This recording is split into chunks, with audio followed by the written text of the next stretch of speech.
Is Janet from another planet? Is Janet from another planet? Is Janet from another planet? Is Janet from another planet? Is Janet from another planet? Is Janet from another planet? Is Janet from another planet? Is Janet from another planet? Is Janet from another planet?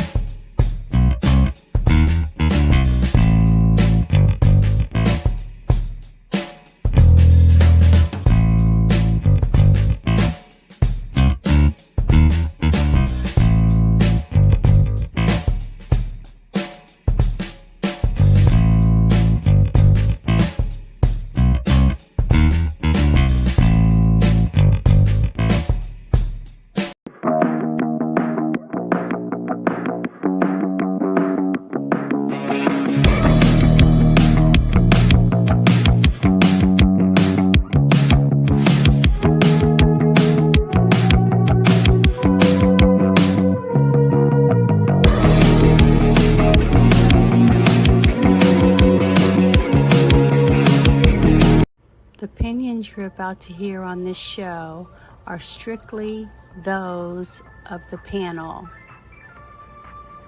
Today's digital landscape with the spread of false information can lead to dangerous outcomes. It's crucial for everyone to think critically and verify sources and reflect on the impact of what they share. Let's promote responsible communication to ensure that truth prevails and actions remain rooted in reality.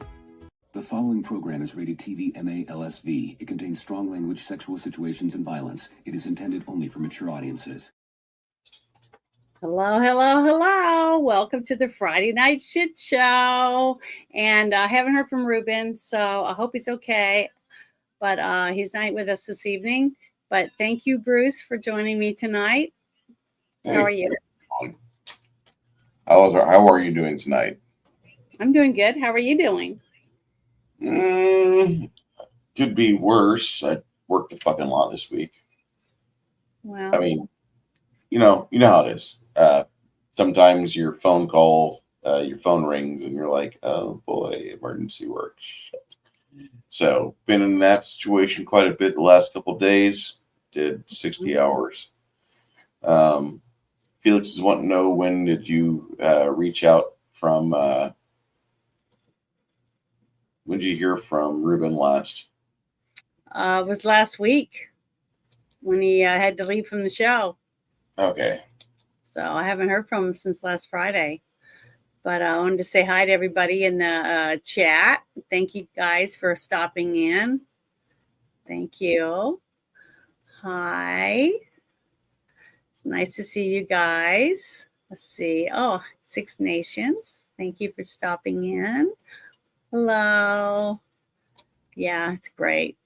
But yeah, we've had a really interesting week, I would say, this last week. I'm enjoying it. I'm still watching the shit get pushed in for Illinois liberals and leftoids. Still watching that girl get maced to the face is great. I'm loving it. Yeah, I know that was fun. I've seen quite a few mace in the face videos. So there was a preacher. Did you see the preacher? Yes, I've got. I talked about him last night, about him getting hit in the head with a rubber bullet, and that they're suing the ICE in Chicago. Or in the state of Illinois for that. But the thing is, he's not really, it says that he's a Presbyterian priest, but if you go and you look at some of his stuff on his website, it says that he's into tarot cards and all kinds of stuff that I don't think a real priest would be involved in. So I mean, it sounds all nice until you actually look into the weeds on this, and it's just Yeah, it's very suspicious, but I think this guy's just trying to get a name for himself. Get out there, maybe get a book deal or, a movie or something. I mean, who knows? Everyone's out to do something except for people like us that can't make 5 cents, doing this. Hey, I pay monthly just so I can do this. You know what I mean? And I'm not making any money yet. But, I've had a few people send me some money on my buy me coffee and stuff like that. Thank goodness. It's helped a little bit. I've really appreciated it. But I do it because I think it's important, the same reason I do spaces and do some of the other stuff. And, I also make shorts and do fun stuff too. It's not just the politics stuff. It's just that, human trafficking and the health issues that we have with, vaccinations or what your diet is, exercise, all these different things. Are important to me. And I think it's important that more people get as much information as we can possibly get. And sometimes, people, just because they didn't know about it, they didn't have the information and they made a bad decision. And I wish more people had common sense to look into it. Because if you're going to buy something and spend money on it, you think that you'd be looking into trying to get the best deal that you can on whatever it is that you're going to spend money on, your hard-earned money that you work so hard to get, right? I get it. But the first thing I want to do tonight, which I haven't done in a couple of weeks, is I want to give out. I'm going to do this. The Massive Dickhead Award. Who's this go? This week it's gonna go to this asswipe for There's a lot of aspects here. Come on. Who is it? him not standing up at a ball game because he's a piece of shit. So I think it's this one. Oh, darn it. Give me a second. Oh, is this the right one? Yes, here it is. This guy right here. Watch. I'm gonna open this up. You can see it, right? All right. Okay. Now watch this. Jerk. He's sitting right here in the hat. He's going to be in the halftime show, the Super Bowl.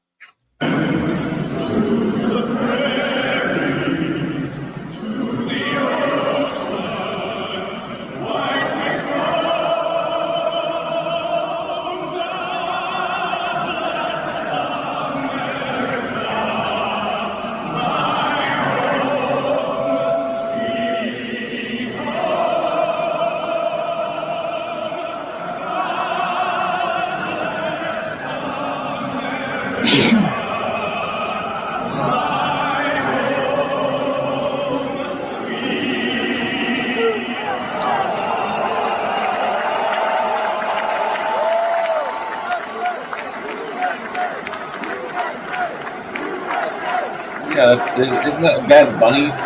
Yeah. He's our halftime show for the NFL. That smooth brain little cockroach. I don't give a fuck about him. I know, but I want people, because I know a shit ton of people that watch the Super Bowl and talk about it week after week. They play fantasy football. They do all that shit.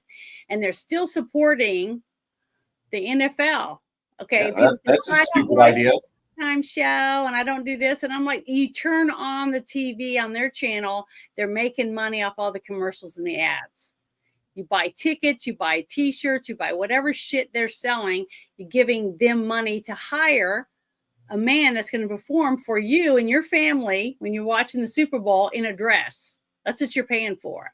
And you think that's fine. So if you're sharing that shit and you're watching and supporting that shit, then that's what you deserve.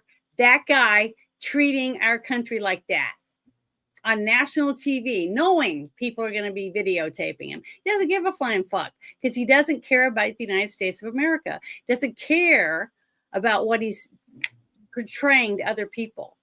All he cares about is this. And if you take this from them, they'll stop doing this shit. Just like what happened with Bud Light.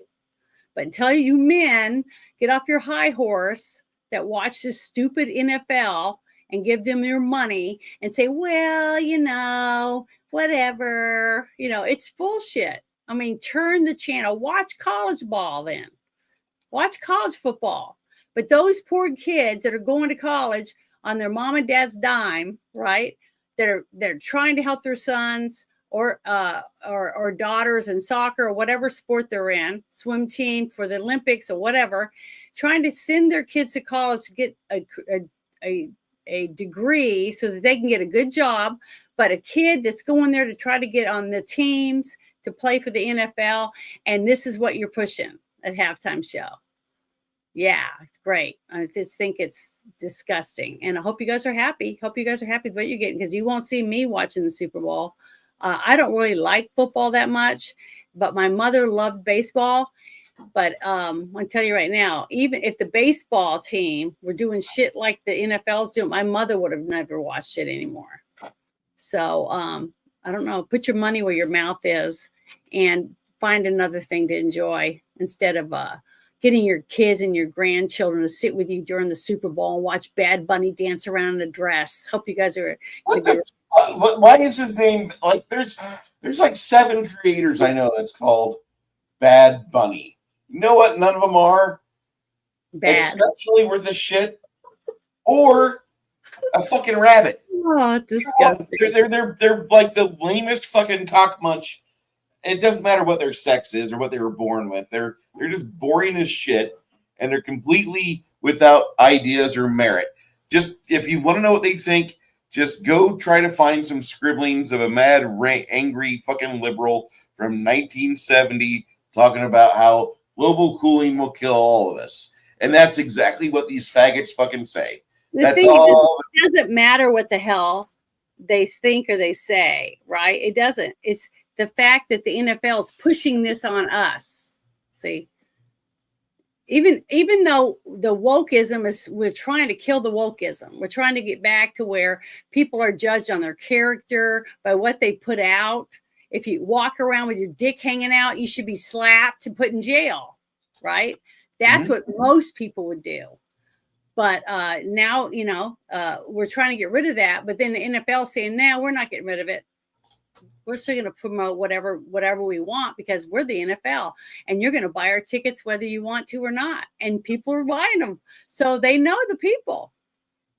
See what I'm saying? So it's working. But yeah, I like these glasses. This is pretty nice. But okay. Well, the next thing I wanted to do was Halloween's coming up, and I wanted to help people. If you don't have any money, but you want a real good kick-ass costume, I have an idea for you. I thought this was really cute. So here you go. What do you think of this costume?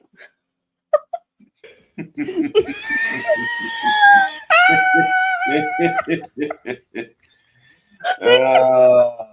a great idea. How smart. I couldn't believe it when I first saw it. I thought it was 2 ostriches. I love it. I think it's great. So if you want to have a great costume and have people laugh and want to take your picture, here you go. It's a garbage bag with your arm sticking out of it. And you just bend over and walk. It looks just like an ostrich. That was great.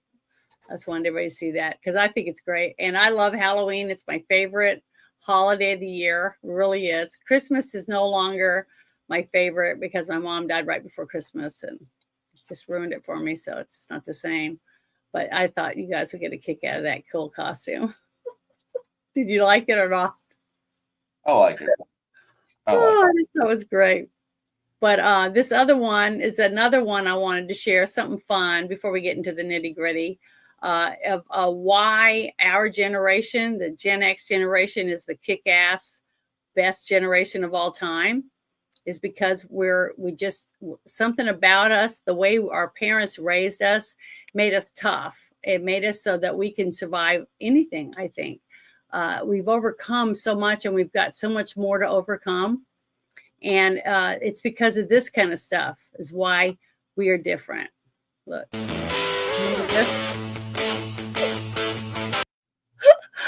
at this. I remember doing this shit. Do you? Okay. I had a friend with a dirt bike, and we would lay the dirt bike on its side, and we would rev it, and we would try to get the motorbike's back wheel to spin so fast and get that thing going faster than this, because you can only make it go so fast when you're pushing it yourself. The motorbike, you can go like 3 times that speed, which means that you try to get on it and you just wing off. Kind of like this one here. This made me laugh when I saw it because I remembered what we would do is we get in the middle. See how that kid's in the center there? Yeah. 4 or 5 of us would get in the middle and hold on. And then 3 or 4 of our friends would run around the outside and get it just going so fast. And then we would slowly try to work our way out to the edge and hold on like that one girl did. And sometimes you could fly. I mean, it was like you really had to hold on or you'd fly out 4 or 5 feet before you hit the ground. It was a lot of fun. I just remember that. And it was like, yeah, they just don't, kids aren't allowed to do that anymore because that's considered dangerous now. I mean, you can't do anything. They don't even have dodgeball in school anymore, you know? But I just had to share that because it just made me laugh. And I was like, God, we used to have so much fun when we were kids. The things that we got to do on the playground and stuff that you don't see anymore. They don't let kids do anything fun at all. Okay. So. I need you, Janet, to share my screen and hold on just a moment. Okay. Once you put it down there, I'll bring it up. But yeah, it just made me laugh and it put me in a good mood when I here we go. Bring it up. There you go. All right. So damn it, I can't.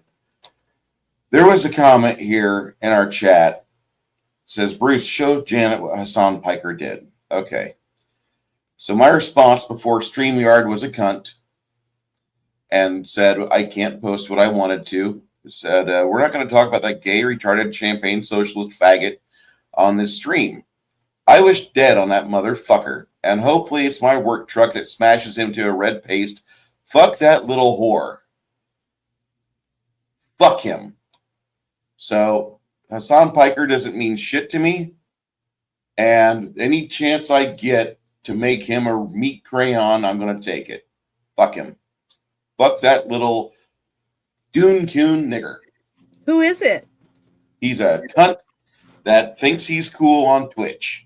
And I would test his corpse for a chainsaw because I have zero fucking desire to let him breathe another chance. I want him dead. I seriously cannot stand that motherfucker. An animal? What? He did something to an animal? Yeah. Yeah, he has a shock collar on a goddamn dog. His little dog he calls Taqiya, which means I lie to you for the sake of Islam to propagate and be successful. Yeah. And for just naming a dog that he needs to get elbowed in the head. On video and he didn't get arrested? It's on Twitch. It in other fucking social media bullshit. If you just look up is he in America?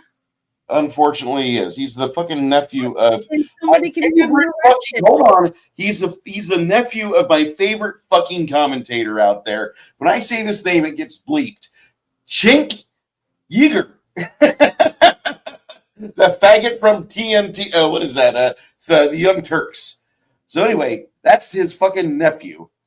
And both of them are little fucking socialists that are butt fucking each other because that's what fucking little liberal fucking Alitzkeites do. They don't like fucking creation. They're just cunts and they're fucking champagne socialists. But that motherfucker shocked his dog on fucking stream right in front of everybody. If you just Google Hassan Piker dog, it'll get right to it. So anyway, go ahead and report me. I can take a vacation from YouTube. It's full of fucking cunts and communists that need never heard of that, and that is terrible. If somebody does torture of any kind, it should be reported. And anyone who didn't report that when they saw it is, helping this guy get clicks. He's going to want to do something worse next time. So if you see stuff like that, you should report it. So I'm telling everyone that. But this is one of the first things I wanted to bring up. Was because this is what's going on. We're in the middle of a shutdown where in a way I'm kind of liking it because if we can make it 61 days, then Trump can fire anyone that was laid off for the what was it called?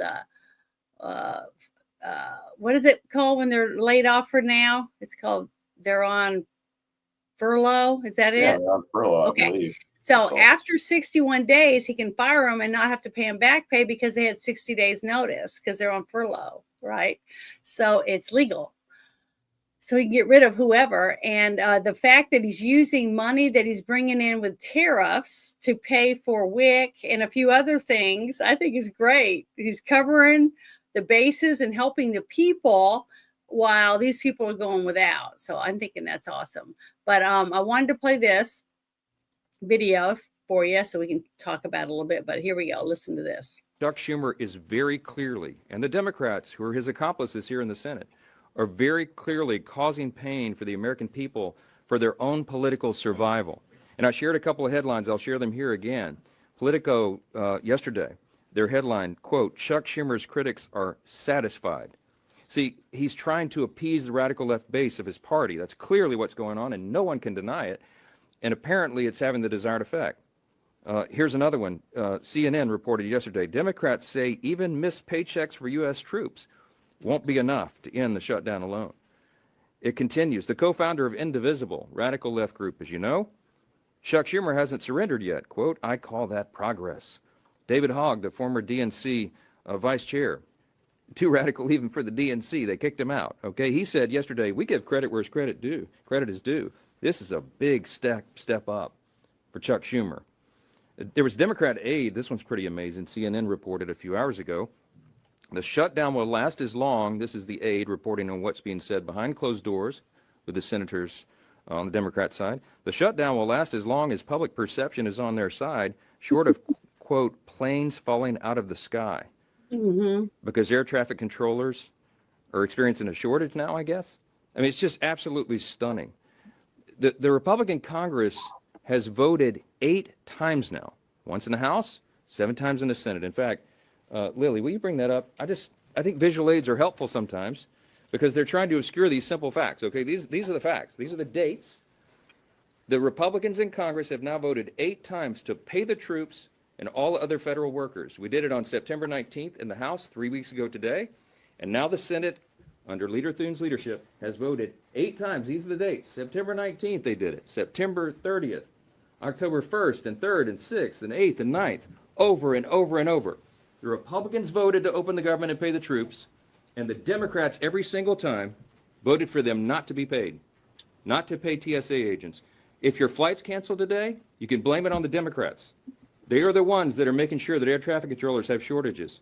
We don't want planes falling out of the sky, for heaven's sake. They're making a mockery of this, and it is outrageous to us. You got 2 very even-tempered guys here. Thank you, Lily. You got 2 very even-tempered guys here. We don't get upset a lot. We don't get our feathers ruffled, okay? But this is so outrageous. It's so beyond the pale because real people are being hurt.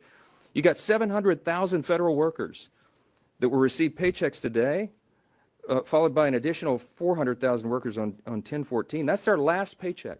That is the last paycheck they're going to have until the Democrats reopen the government.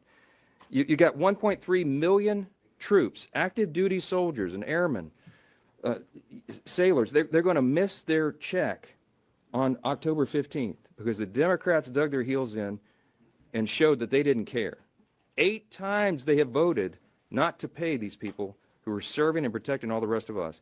You have 2 million federal civilian workers and 1.3 million active duty military service members who are now going to be harmed. You also have Veterans Health Services and nutrition programs for young mothers and infants. They're all being stalled and encumbered. You've got FEMA services, flood insurance policies that can't be renewed or written while this is all shut down in the middle of a hurricane season. It goes on and on and on. The harm is real. It is very damaging, and it is outrageous to us that Democrats are playing games so they can appease their base. Now, we've heard, and I'll turn it back over to the leader, take some questions, but we've heard, and many of you have reported already, this Hate America rally that they have coming up for October 18th. The Antifa crowd and the pro-Hamas crowd and the Marxists, they're all going to gather on the mall. We got some House Democrats selling T-shirts for this event. It is an outrageous gathering for outrageous purposes, but the Democrats in the Senate have shown that they're afraid of that crowd, that they don't want to bow, that they want to bow to them, bow the knee to them, and they don't want to take incoming from them. And so they're willing to hold the American people hostage so that they don't have to face an angry mob that's a big chunk of their base. Now, if that's a rumor, they need to come out and clarify that it's not, but that is what we are hearing is their actual motivation, and it is outrageous. All this has got to come to an end. Yep. The thing is, they're getting what they want. Just like you said, they're just trying to make their base happy. But honestly, I don't even think it's that many people that's happy because of it. The only people that I see that are happy are the ones that are rioting, the ones that are harassing the ICE people, the ones that are getting paid to riot. Because I'm seeing more and more and more people coming out saying that they want their cities cleaned up. They want to be able to take their kid to the park. They want to be able to go shopping. They want to be able to do stuff and not have their cars broken into. All kinds of stuff. They want a place that's safer for their families to live. Because believe it or not, just because I don't live in the city or other people may not live in a big city, doesn't mean that the people that are in the cities like the way it is there right now. You know what I mean? I don't live in a city. I loved it when I lived down in Metairie, right outside of New Orleans. And I loved going down to the quarter. And you know what? The whole time I lived there, I never once saw a person get robbed. I never saw anybody get beat up. I just saw happy people laughing, great music, entertaining, people having a good time. That's what I saw everywhere, at night, during the day, at the zoo, wherever I went. It wasn't until before I came to Arkansas that it was getting worse and worse, where I saw more and more homeless people, under bridges, in the streets, crime. More and more friends of mine were saying they got their cars broken into, people's apartments were getting broken into. It was getting worse and worse. And our mayor was no longer a conservative. There was, things were changing, and it wasn't changing for the better. And what's really sad is the fact that if you look around at statistics and you look at all these cities, who runs them? They're all run by Democrats. And what do they always say in every single state? New York, California, Oregon, Washington State, Washington, D.C. They all say the same thing. Well, if we just had more money, we wouldn't have as many homeless, or we wouldn't have this. It's all bullshit, because we know that they want to take your money and send it to Africa or some other country so they can have transgender comic books and shit like that. We've seen what they're doing with the money. They're not going to spend it on your town unless you make them. So we have to start making the people that we voted in our states accountable to what they said they were going to do. Just like we're doing with Trump. We said we wanted the borders closed. He did it. We said we wanted them to arrest these people and get rid of them. Well, they're trying to do it. And what do we have? We have a bunch of dumbasses that are being paid with signs or whatever else, showing up at all these places and trying to stop ICE from doing their jobs. It's bullshit. It's disgusting. And people like me are sick of it. We're all sick. We're sick of these people getting away with this shit. Then, folks, we decide to do it themselves. That's right. That's exactly right. They have to get off their asses and start doing stuff that you can. And I'm not saying go out and hurt people. Okay, I'm not saying that. But calling your people that are in office, sending emails, going to their place of work, like the courthouses, and hold signs saying, help Trump, help ICE, whatever it is that you want to say, do it. Let the people that you voted in know how you feel.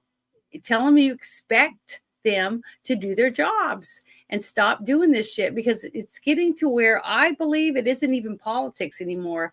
It's either good or bad. You're either on the bad side and you want to keep the criminals on the streets, the ones that are I just read a thing today about a guy that killed a 6-year-old boy and was back out on the street in no time, ready to do, and he just got arrested again for another crime. How many crimes do people have to commit before, like the poor girl that was killed in the what was it, subway or whatever? In the metro of South Carolina. Yeah, it's just sickening. These people, it's like a revolving door for the jails, no cash bail. Whoever thought of that? How do you keep criminals from breaking the law if they don't ever have to, they never are punished? That's like telling your kid, you put a great big old cookie jar in the middle of the living room and you say, no, don't eat any cookies. And then you leave and you come back and you see them covered with crumbs and the cookie crumbs everywhere and the jar's half empty. What did I tell you? Bad. Don't eat the cookies. And you do nothing. Okay, you just fill the jar back up again and they just keep eating cookies. And then you wonder why their teeth are falling out and why they're gaining weight and they're not growing like they're supposed to. Instead of growing up, they're growing out because they're not eating the foods that they need. It's no common sense. That it's just driving me crazy. So Janet just talked about this guy. Mm-hmm. Yeah, this fucker, he stabbed a 6-year-old boy to death in a random Kentucky home invasion in 2015. And on Thursday, he was arrested again in Florida. Mm-hmm. Ronald Exantis, who was released last week after serving just 8 years for the heinous killing, was booked into Marion County Jail for violation of parole and failing to register as a convicted felon, according to prison records and the state's attorney general.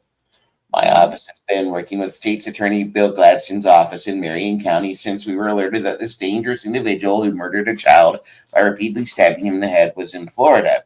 AG James Uthmeyer wrote on X on Thursday. The Marion County Sheriff's Office and 5th Judicial Circuit State's Attorney's Office obtained a warrant for the arrest of Ronald Exantis for failure to register as a convicted felon, he continued. State officials are now working to send him back to Kentucky. So Exantis has been serving mandatory re-entry supervision in Florida since his release from Kentucky prison last week. This was according to the WKYT. The Heartless Maniac was released by Kentucky's Department of Corrections on October 1st, overriding parole board's recommendation that he complete his already light sentence behind bars. He was released because he pled insanity.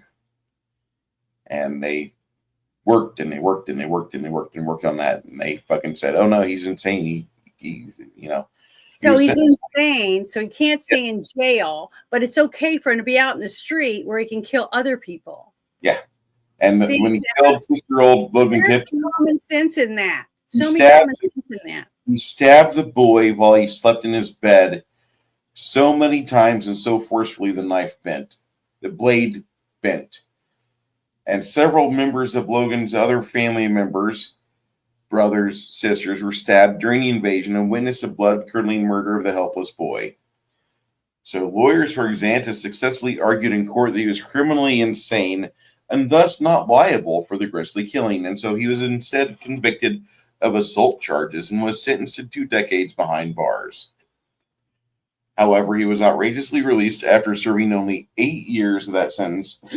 The Tipton family expressed fear and rage at beloved Logan's killer. How can anyone at all in this world at all think that 8 years is enough punishment for killing a 6-year-old? I mean, honestly, for murdering him, not drowning him on accident, or he slipped and fell and landed on top of the kid, nothing like that. It wasn't at a park where they were riding a ride. This guy went into their house and stabbed this kid to death. And 10 years is what he gets sentenced. He doesn't even serve that. How is 10 years?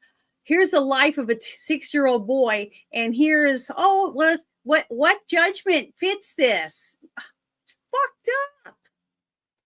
That is so fucked up. Let me know. And it's disgusting. It's where are the people that's supposed to take care of us and our children? Where are they? They care more about letting these criminals out in the street. You know why? Because they have bodyguards. They have big, giant chains and fences around their homes, while we just live in a house where we have barely one little lock that keeps people out. That's why. That's why they can say, well, you might deserve to live and I deserve to live, but that person, who gives a shit? As long as I get my money and I get to go on my vacation.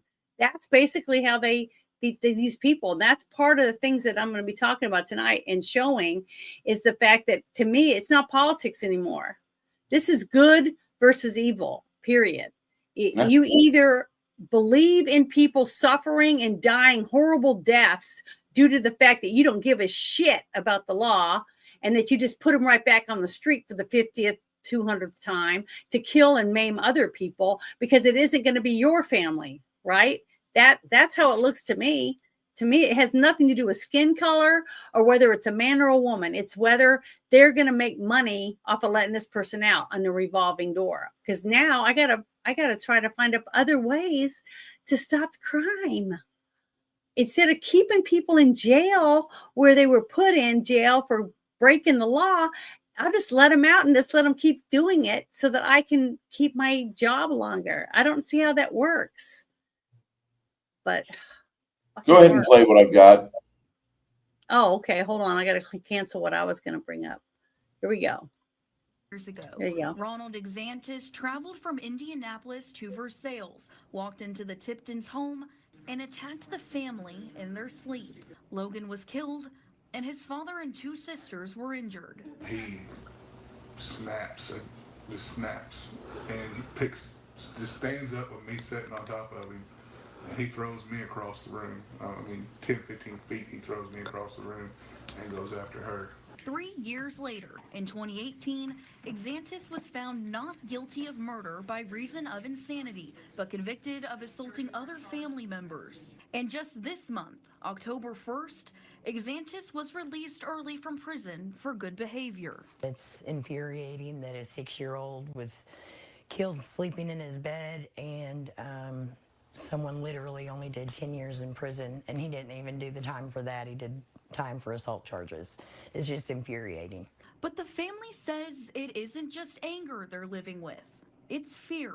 Me and my siblings and even my mom and dad, from here on out, we have the burden of making sure that he doesn't come back. He told her he was going to kill every one of us. So now I've got to be on extra guard to protect my kids because I will not lose another one. Not like this. Through it all, the Tiptons say they refuse to let this tragedy define their lives. Instead, they choose to love like Logan. I made myself a promise I wasn't going to let this tear us apart because statistically, Dean and I should be divorced. Our family should have just broken apart at the seams statistically, and I made a promise that wasn't going to happen, and I'm not going to let it happen. Exantis will serve 6 months of parole in Florida. Kylie Hill, Fox 56 News. Don't take it off just yet. Let me. What's sad is Florida is supposed to be.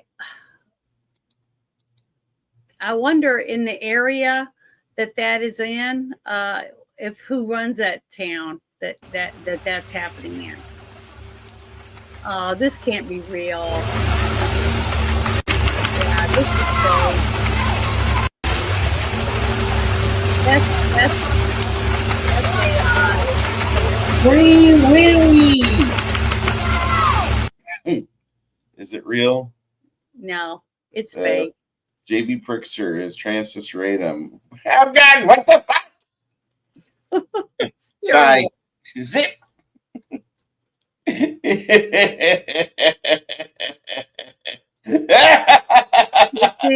It's fake. Oh yeah, that's fake. God fake. Damn it! Oh, they gave me hope for a second.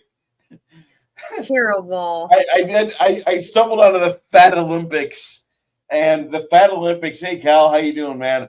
The Fat Olympics are the best fucking part of Twitter right now. If you haven't laughed, go to the Fat Olympics. Just do a search on the Fat Olympics and just grab your popcorn and eat that. But don't sugarcoat it because then they'll eat that too. It's fucking delicious. Yeah, it's terrible because if more people really didn't want to look like that in real life, they just need to make sure that they start one day at a time and start making a change in their life. I mean, Ruben's been doing it. And look how the difference in Reuben since It took I've him a known while. him. He's starting to show it. He's starting to show it. I know but it's a lot of hard work and dedication, and we need more people that are willing to do that instead of just saying, "Oh well, there's nothing I can do about it." When there is something you can do. You just have to make an effort and start working at it. But this next thing was one of the things that I wanted to bring up about the whole thing I'm saying about good versus evil. I constantly hear every single day on different platforms about it's Israel's the bad guy. Israel's the bad guy. The Jews are the bad guys. The Jews, they hate the Jews. That's all I hear constantly. But the thing is, we hear this shit and how horrible, the Jews treated the Palestinians and stuff. When I saw video after video after they kidnapped all those people, dragging women through the streets and then showing them after they've raped them multiple times, bleeding from every orifice on their body, these young women, and then breaking their legs at the hips and having them laying next to them like this, stuff like that, in back of trucks and waving their flags and stuff like that, how proud they were of a gang of 20 men or more mutilating a young woman, and how powerful and strong it made these men. Look at me, I'm so virile. I took down a 97-pound woman with all my friends' help. We broke her legs off. Wow, aren't we manly? It's disgusting. It's repulsive and disgusting, but all I hear is bash, bash, bash against the Jews. Well, I wanted you guys to see some actual facts about Christians, okay, and how Christians are treated. And where is the uproar over this shit? There isn't, because all you hear from the left is Jews. We hate Jews. Okay, here we go. I want to share this. Okay, it's a Senator Tommy Tuberville from Alabama. I'll let you listen to him. You also won't hear from Democrats about how radical Islamic terrorists are currently carrying out a mass genocide of Christians in Nigeria. Think about this. More than 62,000 Christians have been slaughtered since 2000 by radical Islamic terrorists in Nigeria. You heard that right, 62,000. And just this year alone, more than 7,000 Nigerian Christians have been murdered because of their faith alone. You can't turn on the TV without hearing about Israel's so-called mass genocide of Palestinians every day. And yet when it comes to 62,000 Christians being slaughtered by radical Muslims, it's radio silence. This extreme ideology is straight from the pit of hell, and it has no place in American society. You also won't hear from Democrats. That's the truth. Where is the uproar? Like what we saw with the church burned down. The guy runs in and he starts shooting people. Yeah, there was a few channels talking about it, but it was for like a minute or two on the news. That's it. No big deal. Just Christians. Who gives a shit? Just like when that guy went in and shot all those little kids at that Amish school. Was it Amish? Yep. Okay, I thought it was. But little things like that, and it's like nothing. It's like I just don't get it. I want to understand where these people are coming from, but I've got story after story after story after story of all these liberals that it's okay to kill children and have them die in their mother's arms if they're conservative kids. See what I mean? It's disgusting. It's disgusting. But honestly, what should I expect from a group of people that during their convention, they had an abortion barn there? I don't really want to think about that. I know that's the truth. I mean, you think about it. You have to think about it, because this is the people. These are the people that hate me and call me a Nazi, call me a fascist, all this shit, when I have never done anything to hurt another person. I had a Trump sticker, a picture of Trump on the back part of my truck in the window, and he's doing this, and someone peeled it off my truck, and I'm in a red state. I'm in a hillbillyville, and somebody peeled a sticker off of my truck. They violated my right to have this on my truck, not touching anyone. I follow the laws. I've never even had a ticket.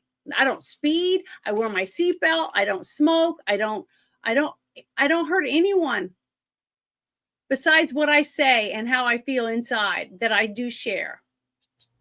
But somebody came to my vehicle and peeled off a sticker because it upset them. That's the problem, is that we put up with this shit and we think it's okay. Oh, well, it's just a sticker. That's what people tell me. Fuck them.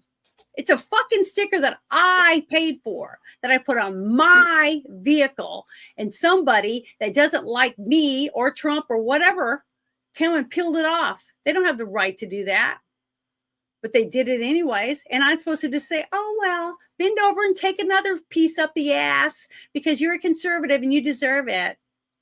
It's bullshit. That's why we are where we are today. It's because too many people that are conservative, whether it's conservative with money, conservative about the way you treat people, or whatever it is. Okay. All right. So I got to share this with and let you all. these people take our lives from us. Do what? I'm going to share this with you. Okay. Bring it up. I'll put it up. But All I right. just wanted to think about it. Welcome back to 2003, kids. This was posted actually on June 18th, 2004 from Marv B. 2004 Democratic National Convention schedule. Here's how it shall go. At 6 p.m., opening flag burning ceremony. At 6:15 p.m., opening secular prayers for Reverend Jesse Jackson and Reverend Al Sharpton. At 6:30 p.m., anti-war concert by Barbara Streisand. Make sure everybody pick your nose. 6:59 p.m., Ted Kennedy proposes a toast. 7 p.m., tribute theme to France. 7:10 p.m., collect offerings for Al Zawahiri Defense Fund. 7:25 p.m., tribute theme to Germany. The West Germany. The East Germany. 7:45 p.m., anti-war rally moderated by Michael Moore. 8:25 p.m., Ted Kennedy proposes a toast. 8:30 p.m., terrorist appeasement workshop. Make sure you attend and wear the appropriate black and red uniform. Okay. 9 p.m., gay marriage ceremony, both male and female couples.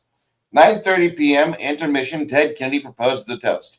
10 o'clock p.m., posting the Iraqi colors by Sean Penn and Tim Robbins, and probably followed up by their rendition of Brokeback Mountain. Reenactment of Kerry's fake medal toss at 10:10 p.m., don't forget that. 10:20 p.m., cameo by Dean. 10:30 p.m., abortion demonstration by NARAL. 10:40 p.m., Ted Kennedy proposes a toast. 10:50 p.m., Pledge of Allegiance to the United Nations. 11 o'clock p.m., multiple gay marriage ceremony, threesomes, mixed, and same-sex. 11:15 p.m., maximizing welfare workshop. If you're having trouble with all the navigating of the red tape, please go to that one. 11:30 p.m., Free Saddam Pep Rally. 11:59 p.m., Ted Kennedy proposes a toast. 12 o'clock midnight, nomination of Democratic candidate, and 12:30 a.m., Ted Kennedy proposes a toast. Anyway, so that is what we have been dealing with for over 21 years. You want to think that this is new? It's not. We've been dealing with these fucking socialists and champagne socialists, these communist faggots. All of this shit's been going on for years. And it's not going to stop tomorrow. It's not going to stop next year. It's not going to stop in 2028. I imagine some other degenerates that have they masturbate to. So wait a minute. I want to say one thing since you said that. Say again, Janet. So I want to say one thing since you said that. So what does that mean? That I just shut up and don't say shit about it? Just say, oh well, just like I just said, or do I say fuck you? Hold on. What I said is that we've been dealing with this shit for over 20 years. We know this. So we understand what they're thinking. None of this shit should be a surprise. And the act that they made, not a surprise, peeling off your fucking sticker, that shouldn't surprise you. The fact it stayed on so long in Arkansas, a part of the United States, where some people voted for the drunk, and I mean Kamala, I honestly feel like it was probably time for a liberal to encounter your vehicle. It was just one random encounter. Somebody rolled the 14 on a D100. Oh, that makes me and they go up to your Hyundai and they rip it off. Just rip. No more sticker for Donald Trump. How dare they? Don't they understand that he's going to destroy our democracy? Hmm. We all know how they think. Care.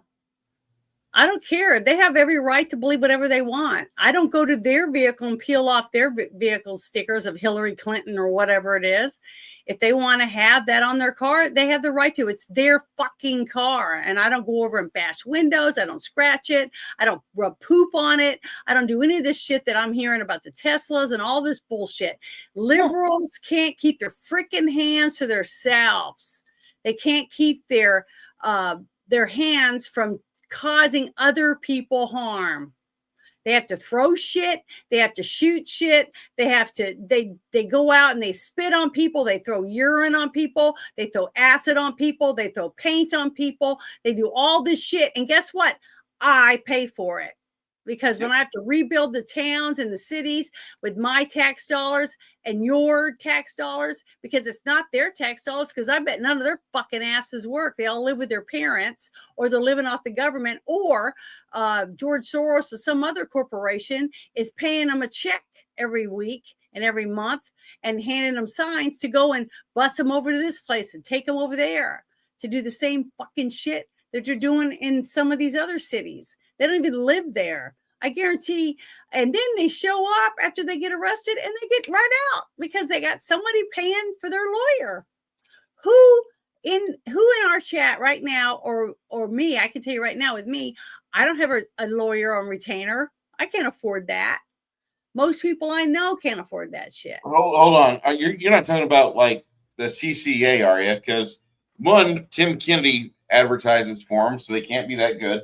And two, they will drop your ass the moment that you discharge a weapon lawfully, because that's just the type of cunts they are.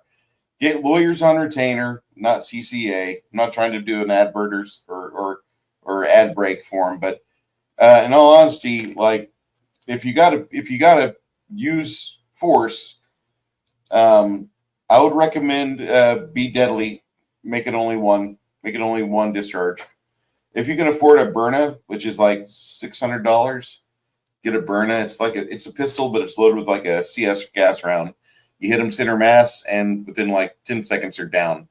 You could even take one of those little things that shoot salt that they use to shoot. Don't do that. So you can shoot rodents and shit. You could take that and shoot that motherfucker with some of that shit. That's what I feel like sometimes. But guess what? I've never done it. I have had to slap somebody and punch a few people, kick a few people in the nuts to defend myself when someone's grabbed my arm or try to push me down to the ground, shit like that. Mm-hmm. I'll fight back. Now, each time it's so sickening. The fact that that one time I'll leave my gun in my in the console of my truck and don't have it on me when I get grabbed or something happens like that. It's the way it always is. You know what I mean? And it's bullshit. It's bullshit that these people are getting paid to do this shit to us, because I'm telling you right now, on their own merit, if that guy was just walking down the street and I went up to harass him and fucking you piece of shit or whatever and started to attack him or hit him with a billy club or zap him with a dog collar or whatever it is, they'd be crying, oh, don't hurt me, don't hurt me. That's kind of, they're fucking pussies. That's what they are. And that's why they feel tough in numbers or whatever with other people paying their way. But when you're somebody that has to pay for everything yourself, and you paid for this car, you paid the insurance, you pay for your house payment, you pay to take care of your shit, and then you got some moron that's being paid to come and spray paint it, tear your shit down or whatever, kick your sides of your vehicle and scratch it all up and break your windows. It should piss you off, because now your insurance is going to go up because of some fucktard that came and destroyed your property simply because you're a conservative and you give a shit. It's bullshit. It sucks. And I want to see it fair. I want to see fairness. I want to see these people actually get arrested, go to jail, and they don't get bailed out by some moron that's not even in our country because he has money and he likes to see the chaos going on in the streets. And then a paid off media, because of the Smith-Mundt Act, they don't have to say shit. They don't say shit. They just do what they're told and read from their script. And that's why you can change the channel to any news and they're all saying the same damn thing off the same exact script. And I have a video about that. Let me find it real quick. Where I got to run for about 5 minutes. I'll be back. Okay, that's fine. It's right here. I'm gonna pull this up and play this for you. This is proof that these morons don't even say the things that they're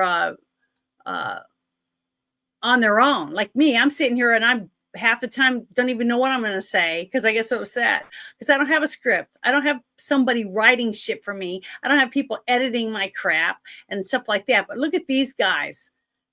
These two idiots, Harry Simpson and Aaron Parnas. I never heard of them, but these guys are paid propaganda sharing pussies, basically, is what they are. Just listen to this and tell me these two guys aren't reading from the exact same script. Trump is now calling for Kamala Harris to be prosecuted and thrown in jail. In a new statement on social, Donald Trump said, "I'm looking at the large amount of money owed by the Democrats after the presidential election, and the fact that they admit to paying probably illegally $11 million to singer Beyonce for endorsement." So, do you guys believe in propaganda yet? I knew these guys, Harry Sisson and Aaron Parnas, were getting a script, but the DNC, like the Democrats, they're not smarter than this. If there's any agency out there paying influencers on the left, they need to do a better job. And I'm not saying they're getting paid from anyone. I'm just saying that I would hate for an agency that's paying money to do this bad of a job, putting out material that's so clearly prop. I got to be honest with you. It's like I've never even heard of an offer to make money on doing something this simple. So the guy just sends a text message and it just goes out to a bunch of people. They put it up and then they just read it and do a video. What kind of money's involved? I'm not saying any here. I'm just saying somewhere. What kind of money's involved somewhere? I mean, interesting, because you could do that if you took enough time. You can watch the news and see they do the same thing. About everything, about the whole thing, about the PP dossier, about the Hunter Biden's laptop, about that Trump was saying that the election was stolen, all that stuff. Every single channel that you turned to channel 2, they were saying the exact same thing. It was like they're all reading from the same script. So what does that tell me? That tells me that every single one of these companies are being paid to tell you this or to say that. And then you had, what's his name? The lizard guy from Facebook saying that he was made to have to censor conservatives on Facebook, and shit like that. When are you going to learn to realize to make up your own mind from the information you gather and go with it? Because I know what I believe. I know what I've seen. I know how I was raised. And this is what I believe. And these people are evil. They're evil people. And they would be willing to do terrible things to whoever they want for a few dollars. And they don't give a shit. Because they don't give a shit who they hurt, as long as it isn't them. I don't know. I'm just flabbergasted that people still believe any of these people. Do you really think that these people give a shit about you? When it's your turn, they're going to chuck you under the bus. They don't give a shit. They could care less about you. They're all crooked. And I don't trust any of them. And I can't believe anybody would trust any of these people. But this next thing I thought was pretty good. I watched it. It was pretty interesting. And I didn't really like Glenn Beck way back years ago when he was on, I don't remember if it was on MSNBC or NBC or whatever it was. I thought he was just as big a stuffed shirt as the rest of the dumb people that were on the news telling lies, just saying the same shit as everybody else. And I remember when he left and he went to, I think he went to Fox for a little bit. And I remember him saying it was so nice to be able to say what he wanted to say instead of what he was made to say. And I just can't believe anybody would take money. See, I've had people approach me since I started doing the Friday Night Shit Show, saying, hey, we'd like to take you under our wing and help you and mold you and we can get you 10,000 subscribers in a month, blah, blah, blah, all this shit, right? And I was like, okay, well, what do you want from me? You know, you want to help me, but what do you expect me to do for you? Pay you a certain amount of money that I might make? Well, we will help you of what you should say and what you should. And I said, no, I'm not interested, because I don't want someone coming in here. I don't even think I could read the script and be believable, honestly, when I am this passionate about stuff. You know, I want my veterans to get eye care, dental care, medical treatment, all, and back pay or whatever, to make sure they have a food 3 times a day, things like that. That's what I want. That's where I want to see my money, my tax dollars go, because I'm a huge supporter of the military. I was raised a military brat, and I have many friends that have been fighting to get disability, and they go for 5-6 years scratching along, trying and going back and forth to all these people, because now they got to take their stack of papers to another person and another person and another person to try to get in. Then they say, well, I got my 30% disability. I'm like, what? How many people do you have to see before they see that you can't pick up a 15 pounds box without it being excruciating pain? You know, it's disgusting the way they treat people. And I'm sick of it. I am so sick of seeing money that should go to our veterans and our own homeless people in our own country that are American citizens, to help them, put them in rehab, to help them stop drinking or doing drugs. That's where I want to see the money go. Real people. Okay. And make it a business. Okay. Let's say I wanted to open a business to help people lose weight. Well, I would open a gym, and I'd maybe have a juice bar in there, and I'd have menus on what's good food to eat and how to do this, and give them, have people that come in and they give them physical, fitness jobs and stuff like that. So these are trainers to help these people lose weight, that kind of stuff. There's so many things you can do. And guess what? If, I don't get the people in there and keep them happy, then I don't make money. That's the way it's supposed to work. So if you have a fitness center or you have a rehab, and the people come in and they sign up for rehab to help them stop drinking, or to help them stop doing drugs, or to help them lose weight, or whatever it is that you have this facility made for, and they come in and nobody is able to stop doing drugs, you're not helping anyone, then guess what? You're not going to stay in business any more than a restaurant that has shitty food. If you have shitty service and you have shitty food, you don't deserve to stay open. And if we ran things that way, guess what? People would get better, because you have something to lose. When you start handing them hundreds of thousands of dollars in government subsidies, right? Just like all these wind farms. A wind turbine can't even start up without using oil. Okay, has to be lubed up. It has to have electricity up to it to get it to even start. And then when it starts to break and fall apart, guess what? They put it in a boneyard, and it'll last for 1,000 years, because it's all made of petroleum products. It's all bullshit. It's all lies. It's bullshit. And all you got to do is research into it. And another thing, if you want to really find out about recycling in any of your liberal cities that you're in, get some of your friends to watch a recycling bin. Okay. Have a recycling bin at the park. One's for glass, one's for paper, one's for plastic, how they all separate out. Watch them when they come to empty it, and follow where they go. Do they go to an actual facility where it's dumped out and they sort it, and then they actually make new plastic with the plastic or paper? Or does it all end up in one trash can and go in a truck, and it all goes to the landfill? Start paying attention to what's going on in your own town. Find out whether or not you're being ripped off. Are you paying extra money and being fined if you don't separate your garbage, and then you find out that all of it's going into one big bin anyways? I mean, it's ridiculous. But we have become so, we don't even care. So you'll pay the money just to have them shut the hell up, instead of really caring where your money goes.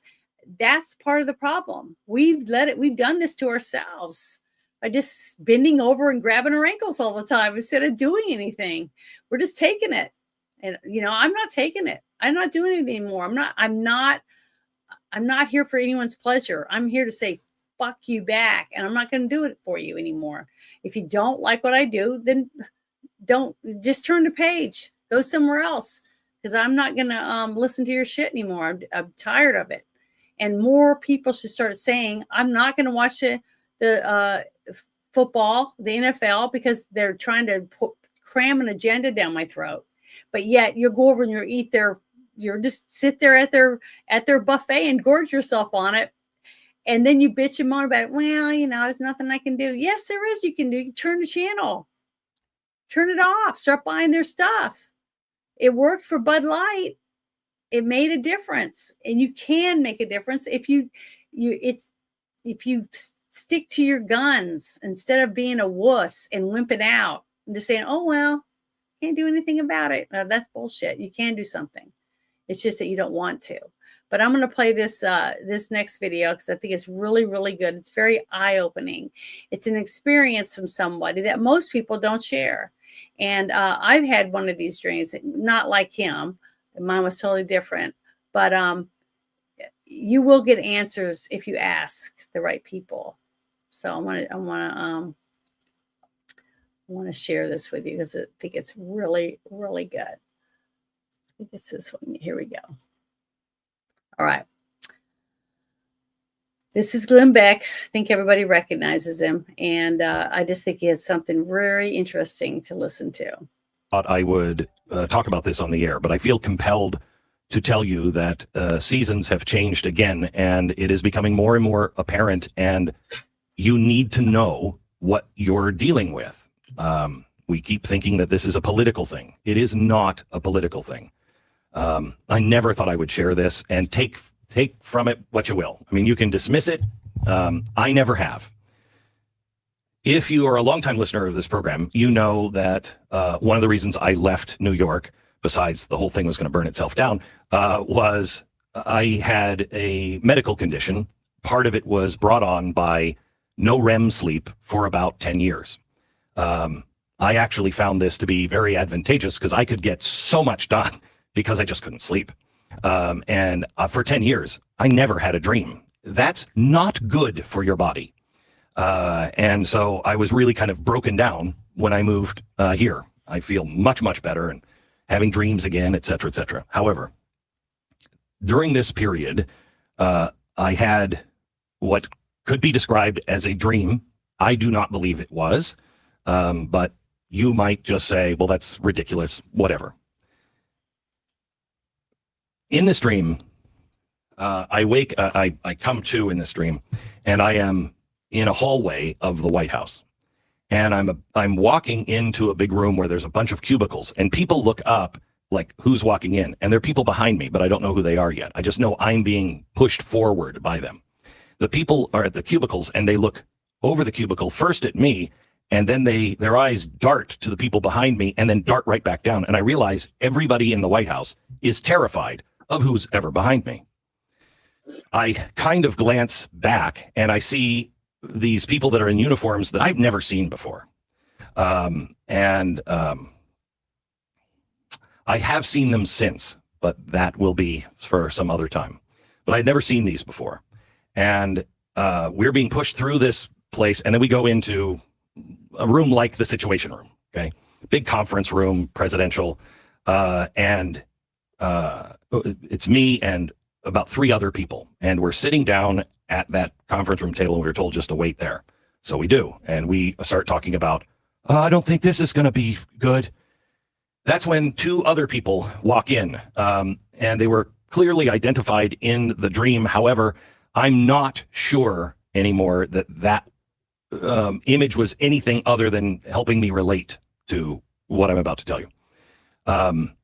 So the one guy, when they open the door, these guys in the uniforms are in the hallway, and the one guy says, him, and him, take him out. And they get up and look at me, and I'm the only one sitting at the table still, and they go out, the guards close the doors, and I'm now alone with these two people that are clearly in charge of something. They're not political. They're not in a political position. It didn't feel like, it wasn't the president or anything like that. And they are standing there, and then I hear 3 gunshots. And they said, yeah, that happened pretty quickly for them. However, we're going to get to know. And I said, okay. And they said, because you really have no idea who you're dealing with. And that's when one of them reached under like a Mission Impossible mask and ripped off his face. And he was Satan. He was a demon. Okay. Horrifying. I wake up. This was so vivid that I didn't tell anyone for months, and not even my wife. And it bothered me deeply. And I didn't know exactly what to do with that information. And about a year and a half went by, and it still was with me almost every day. Something you just don't forget. And I get a call from a guy who is, you would know his name, big spiritual leader. And he calls me. He says, "Can you come to my house? I need to talk to you." And I said, "Okay, sure. When?" And he said, "As soon as possible." I said, "This weekend?" "Okay." He said, "Yeah." So I fly out. My wife and I stay overnight. We're going to see him the next morning. And that night, I have the exact same dream. And I wake up and I'm just in a panic. And we get in the car. I don't tell my wife. We get in the car and she said, "This is going to be nice." And I said, "Yeah, except I'm having a hard time breathing right now." And she said, "Why?" And I said, "Because I had that dream again last night." Remember, 10 years, no dreams, 2 dreams, the same one, and then the same one about a year and a half later. And she said, "You should talk to him about that." And I said, no. If the Lord wants me to delve into it, he'll bring it up. No, I don't want to talk about it. And so we go into the guy's house. We sit down. He's sitting on a couch, and he sits down. He sits right on the edge of the couch, and he leans into me, and he says, "Sometimes the Lord talks to people." I said, "Uh-huh." And he said, "And sometimes people like you, he'll speak in many different ways." "Uh-huh. Including dreams or visions." And I said, "Right."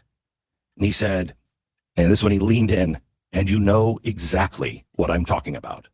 And I said, "Uh-huh." And he said, "Do not dismiss that dream. Do not ever dismiss that." And I said, "Okay." He sat back and he said, "That's it. That's all I wanted to say." That was it. I have made choices on this show based on that. You might find that ridiculous. Maybe you don't. I will never dismiss that. I'm sharing it with you today, 10 years later, because you must not dismiss what you're dealing with. We are not in a battle of politics. We're not. Politics and our whole culture has become evil. I started this hour talking about what this pedophilia stuff that is going around, and how nobody will even say anything that the designer of this uses the hashtag Moloch. That is the god of child sacrifice. This is what we're dealing with. Now, I never thought that people, I wrote the book, Eye of Moloch. I never thought the average person who was involved in all of this stuff even believed in any of that. But they are being put into situations where some leaders, and I'm not talking politically in this particular case, I'm talking about that designer. I do believe they know what they're doing. And we are worshiping Moloch. We are worshiping Baal, and they are demanding our children as a sacrifice.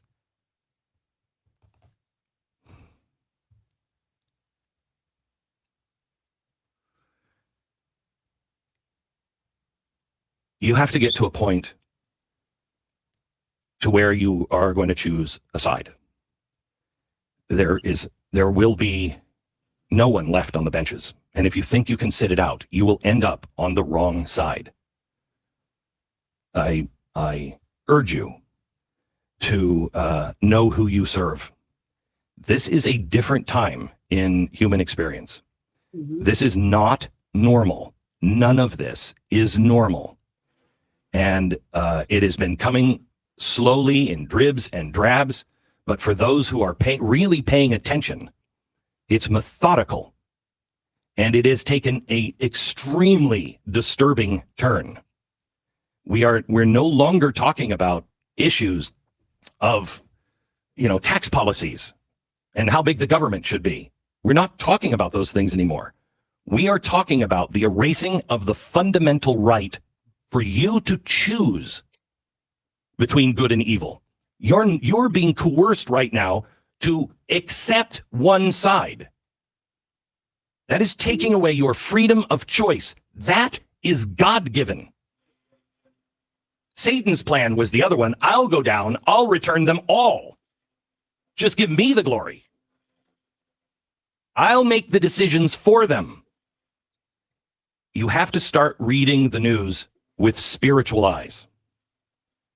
I also urge you to start getting yourself back into the fold, whatever fold it is, of God. Get back to a place to where your eyes and ears are attuned to the Spirit, because you will not make it through this storm without it. As I used to say, there will come a time where you have to be so in tune. If the Spirit says, stop, turn around, go the other direction, you don't question it, you do it. And unless you start listening to it now and developing that muscle, you will not stop in time. Please, we are in different times. Well, I played that because when I heard him talking about this, it made me think about a time in my life where I was going through a really hard time, where I felt like I was drowning in my life. I felt like I was at my wit's end. I really felt that I was having a nervous breakdown or something. I felt like no matter what I did, I was drowning. I couldn't get out. Nobody was listening to me. I couldn't make any headway. I was just, I kept praying to God, what do you want from me? What am I not doing right? Help me. I need your help. I need you to show me what I'm doing wrong. And, when am I going to start seeing something good happen? After all the good things that I've tried to do for other people, when am I going to see somebody be good to me? When's someone going to help me, help myself or whatever? And then I had a dream. And, just like Moses was seeing God, basically, and he saw a burning bush. Why? Because that was what his mind could comprehend.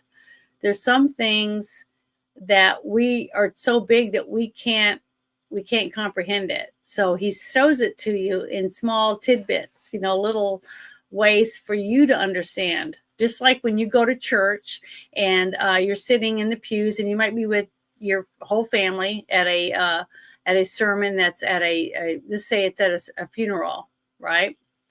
And later on, after you've listened to the whole thing and you went through the service and you're all emotional in different places in your life, because some people get over that type of pain sooner, or you might be in your anger phase while you're sitting in the pew at the service, or you might be in where you're just still having blackouts, you're not remembering everything. I'm using my mother's service as what I'm talking about. And I have 4 sisters. So all 5 of us were sitting there with our father at my mother's service. And years later, we're talking about it, and all of us remember different things. We all took different specific things out of the service that the pastor talked about, and other people that got up and spoke, because that's all we could take at the time. We were trying to fill the loss of our mother, and we all accepted different information to help us deal with the moment. And that's natural. That's a natural thing that happens, because we all go through a process of how we deal with loss, or and how they died might affect the way that you handle it, whether they were murdered, or they were killed in a car accident, or whether they died after they were sick for a very long time. There's lots of different things that we have to process, and how we process it.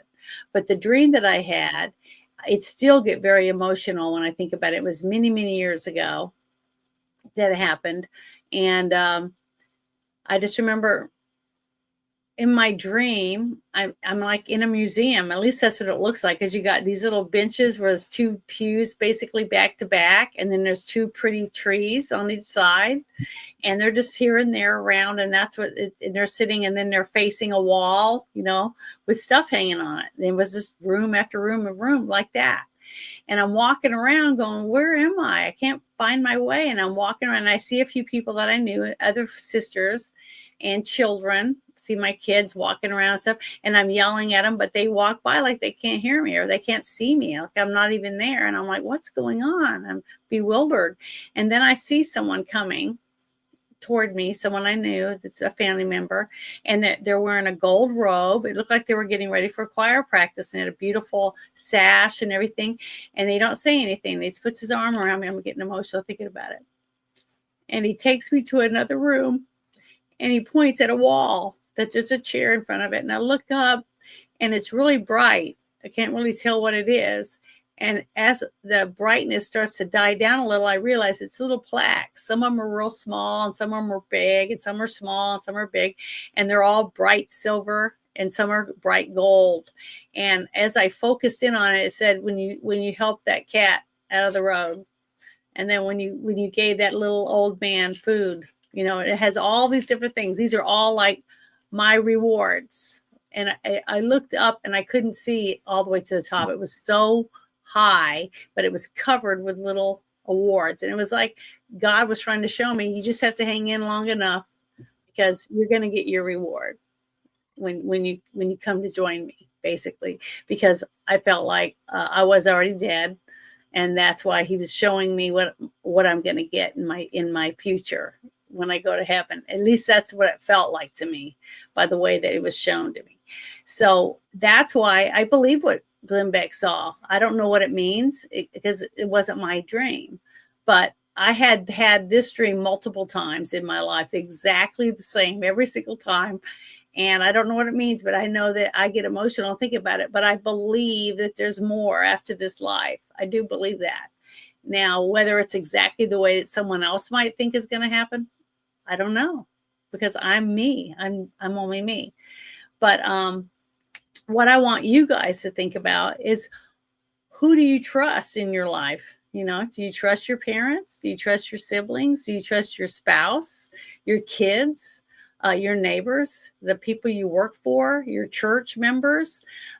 Who's going to be there for you if something really bad does happen, to our society, or in your own home, or to somebody, you lose your job or whatever, something tragic happens? Who are you going to have that has your back, that's going to be there for you? That's what you should be working on right now, is building relationships rebuilding the relationships you have in your house, with the people that you're going to see every day. Because if something does happen, these are the people you're going to be spending a lot of time with. And now a lot of my friends got divorced after COVID, because they were forced to spend more and more time with these people than they did before. Okay. They had to stay home because they couldn't go to work and stuff. And guess what? They realized, I hate this person. I don't want to be with them. And they got divorced. So it does affect people in different ways. But one of the things that I wanted to share with you, that when this came across my timeline, I was just really shocked by it, because these are the people that say they believe in science. They believe in science and technology. They believe in AI. They believe in all these advancements in us being human. But this is what they believe in right here. Do you believe in this? Do you believe that doctors and scientists can take a man and make a woman out of him simply because they take off body parts? Okay. I don't believe this. I believe this poor gentleman was Frankenstein, basically. But honestly, the only person that can make this person a woman would be God. What I believe is my entity, the person I worship, that makes everything, the creator for me. But this is these people pushing this, that a child can cut off their body parts when they're not even in puberty yet to become the opposite gender because mom thinks that, or because some counselor at school told them that. They're still pushing this agenda. Okay. And we're letting it happen because we're complacent. We're like, oh, it's not my life. It's not my choice. It's not this. It's not that. Instead of trying to help people understand that this is impossible. This person, now that they think they're the opposite gender, still has a prostate.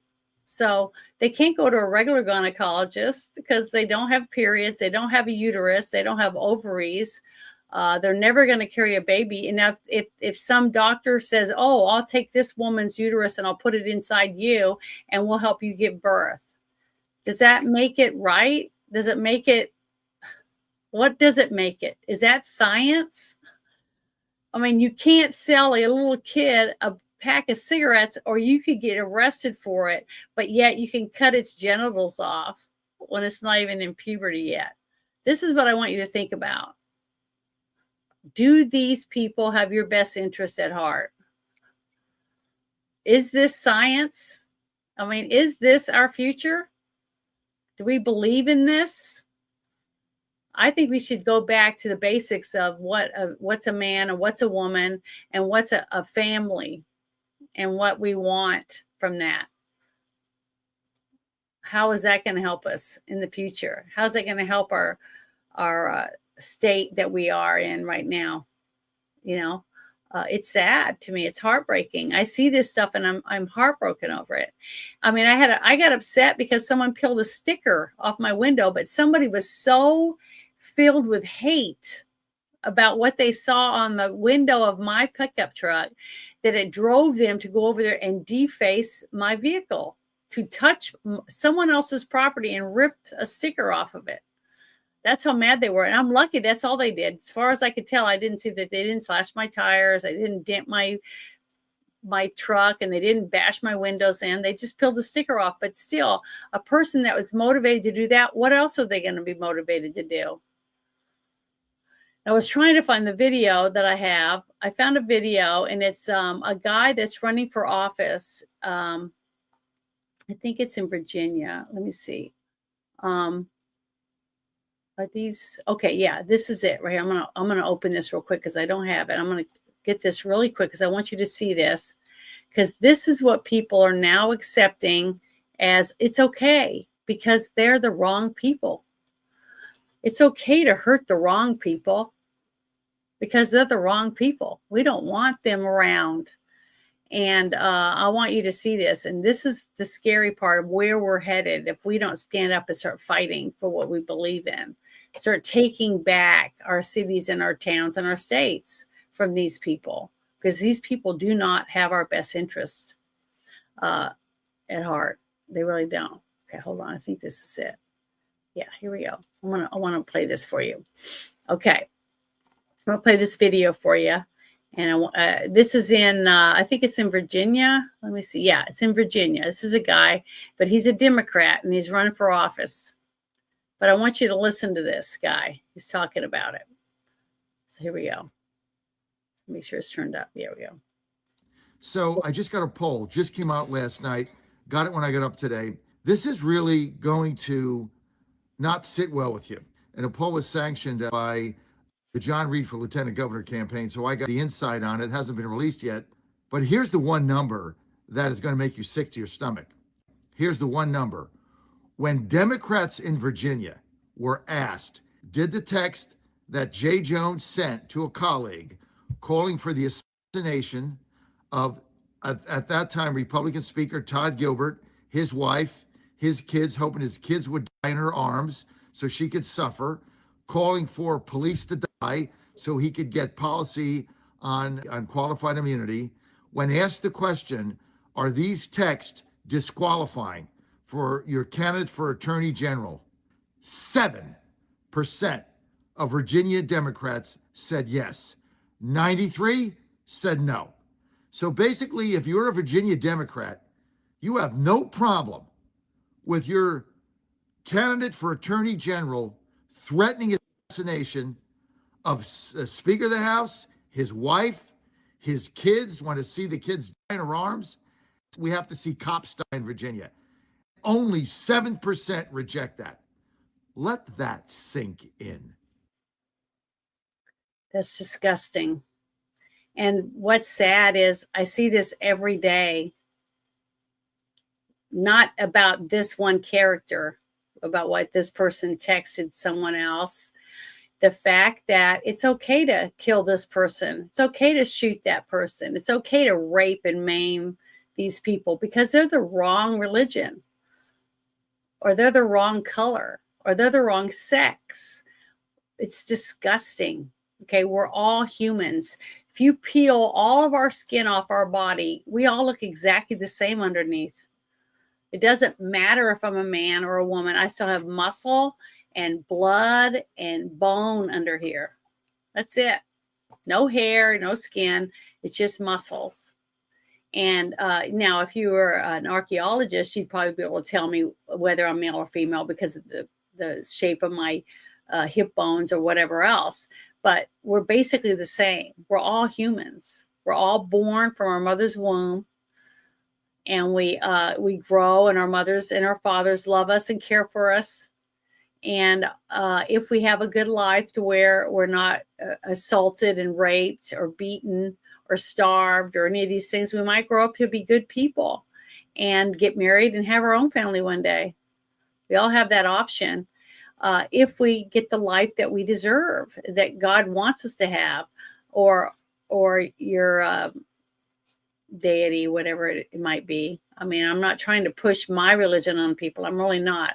What I'm trying to say is that whether you're a Wiccan or whatever it is that you are, but you love your family, you should love other people. You know, you should want other people to treat you the way you want to be treated. What happened to that golden rule? Now it's out. It's out for anyone who's not in my state of mind. Kill them. Get rid of them. When I said I wasn't going to get the jab and I didn't want to wear a mask, they told me I was killing people, that I wanted people to die, and that I should be put in a camp, and that I shouldn't get medical treatment. This is what people were telling me. I had my own family members bringing me a COVID test every couple days. And I was like, you're coming to my house and giving me a test, and I don't have a fever. I'm not sick.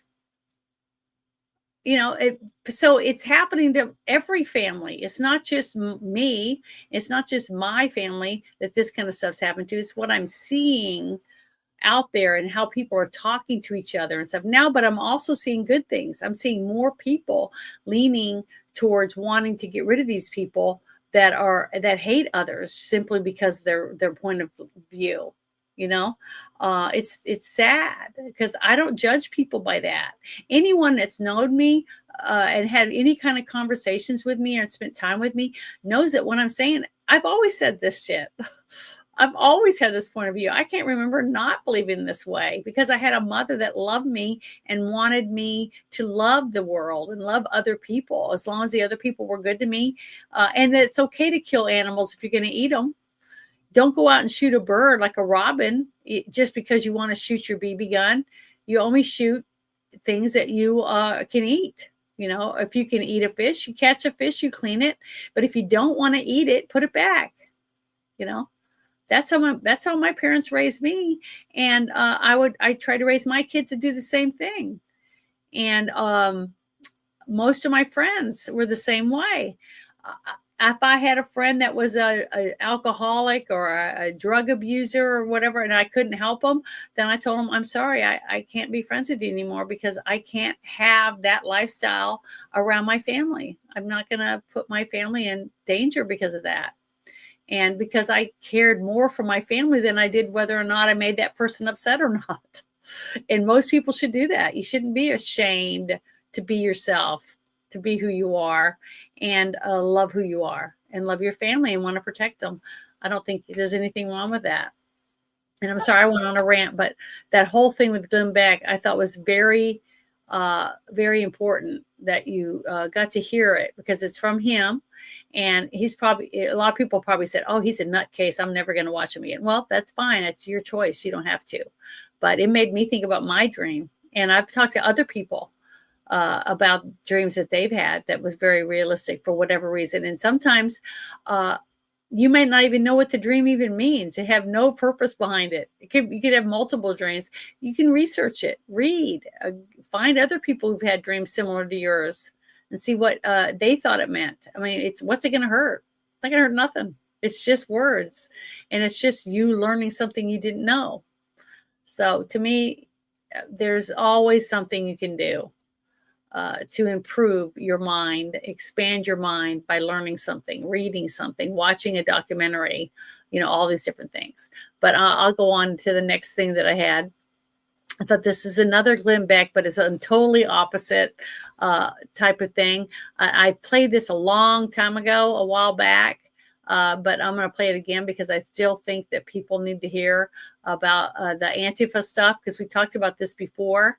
It says millions of dollars have been funneled to Antifa through organizations like the Tides Foundation, the Open Society Foundations, Fidelity, all these different ones, Schwab, whatever. And he's talked about it before, but I'm going to play this again so you can kind of get an idea of the people that are backing all these people. Why you might see the same people at one place at another one in another state. It's because these groups are paying these people and busing them there, because they bust their lawyers or whoever they need to make sure that these people are out back on the street tomorrow, and people are cooking for them and feeding them and giving them a place to sleep. So they're very well funded. And then you have this, funding sources. Now, this is interesting. Again, who do you write your check to? This is split between nonprofits and foundations, also crowdfunding sources. Now, I already mentioned the Tides Foundation, one of the darkest of the dark left-wing radical money funnels on the planet. Who knows all the trails that lead back to Tides? But just for starters, let's look at these. Tides Foundation funds an organization called Alliance for Global Justice. Money from here. They refunnel money to groups like Refuse Fascism. They also give to the National Lawyers Guild, over $1 million from 2018 to 2019 alone. Are you going to write a check for $1 million to a leaderless group that has no organization at all and just say, yeah, you guys know what to do with it? Who knows what to do with it? This is how the radical left-wing money trail operates. It's designed to be opaque. It's designed to be confusing and disappear. But the connections are all there. So why haven't we done anything about it up until now? Okay, up next, who else but George Soros' Spooky Dudes, Open Society Foundation.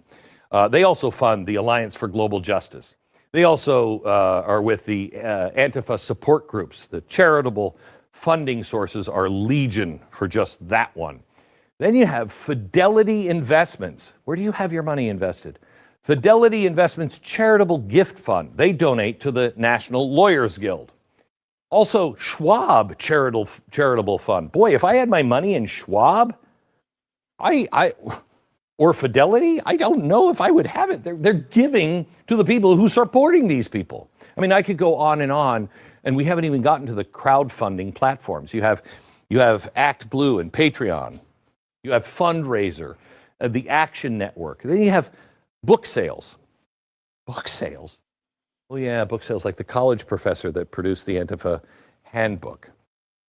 Look, I'm not accusing anyone here. I'm just saying this is pretty much off the top of my head.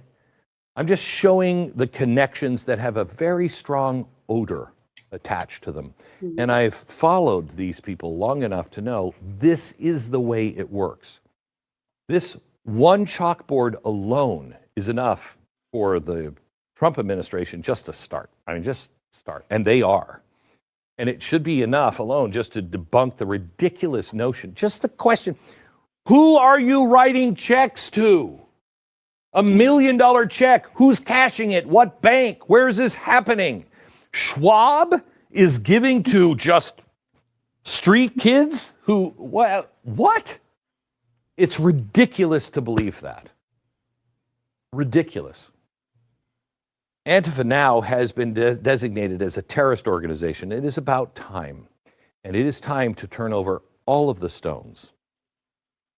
I am proud to say that after the first of the year, we're turning over not just the little stones, we're turning over the big boulders as well. We will show you in an epic special much, much more on this. Yeah. Right. The thing is, the fact that even though a lot of people hate Trump, the fact that he made them a terrorist organization, which means now the government can go after people that fund it. If you fund Antifa or Hamas or any of these other organizations, you can now have your funds cut off. And I think it's great. But everything takes a process. You have to do it if you're going to do it legally. And I was trying to tell people, look, they arrested Comey, or they indicted him.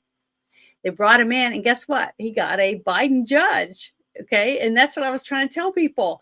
We have to get our judges in before we start arresting all these people, because they're going to all get a slap on the wrist.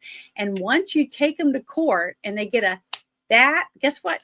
You can't take them back to court. It's over. So, just like what happened with P. Diddy, I was shocked that he even arrested him. Okay. Now, he didn't get all the charges, didn't stick, but guess what? He's going to be in prison for 4 years. P. Diddy doesn't get to have his parties and drink his champagne and force people to have sex in front of him, urinate in each other's mouths and do all this nasty shit. Well, maybe you can get to see that in prison. I don't know. But the thing is, his life is changed forever because he finally did get to go to court. Okay. And he actually had a jury that gave him 2 of the 6 things that he was charged with. So it can happen. So everybody's saying it never happens. It does happen. It's just that we got to have decent judges in there. Okay, we got to get rid of the corrupt judges, and why our Congress is just sitting on their ass and not doing it. Yeah, they may not be getting a check right now, but shit, I don't give a shit. They owe us a lot, and they should get off their ass and get their jobs done so we can start seeing some of these people be punished, because it's bullshit that they're dragging their feet. It's almost been a whole year since Trump has been in there, and Trump hasn't been able to do some of the things because the courts are so fucked up, because we got crappy, shitty judges in there. But is there anything you want to add, Bruce? Because I'm sorry, I just went on and on. Oh, you're fine. With this current discussion here, not sure if I have anything really to add on this. I mean, I like to see the funding get taken away. It looks like we're doing a good job of that, and they're still fighting the Republicans on that. Doge is doing really well. Yeah, it is so far. I sent you a thing in the shit show chat from Sarah Hernandez. Okay, I'll have to, or you can bring it up and I'll put it up for you if you want. But this next thing I wanted to bring up, it's a Rush Limbaugh. It's something from Rush Limbaugh, but it's pertinent right now again. And I think other things that he did in the past will probably be brought up again. Because if you think about it, he knew a lot more than what we know, and we're just finding out. So I wanted to share this really quick. This one thing that Rush Limbaugh is talking about Comey. And I want you guys to hear this. I think it's very interesting. It's only a little over a minute. How many of you have thought, I mean, if you've thought about it, how many of you have heard or thought that James Comey was a lifelong Republican? I have. I've always thought that James Comey was a lifelong Republican. I've been told that James Comey is a lifelong Republican. Turns out not to be true. Are you aware that James Comey used to be a communist? In a 2003 interview with New York Magazine, James Comey said before voting for Jimmy Carter, 1980, he'd been a communist.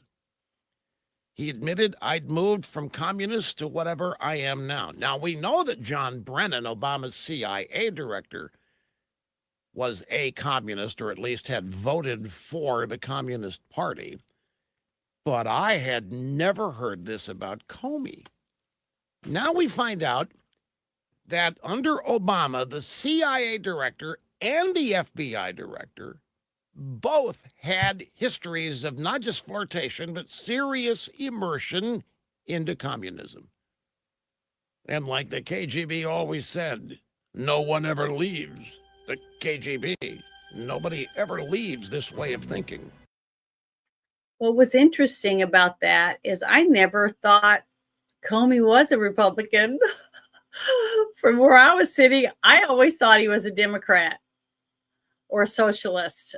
You know, just like I always thought that Hillary Clinton and Bill Clinton were socialists. You know, I never looked at them as Democrats either, because you got to remember, my mother was from Denton, Texas, and my dad was from Albany, New York. Okay, so two totally different genres of people. I mean, I don't know how else to tell you, because when I would go visit my relatives in New England, it was totally different. Politics, the way that they deal with religion, everything's different. And then you go down to the South where they fry bologna and make gravy, you know, and they eat green tomatoes and whatever else.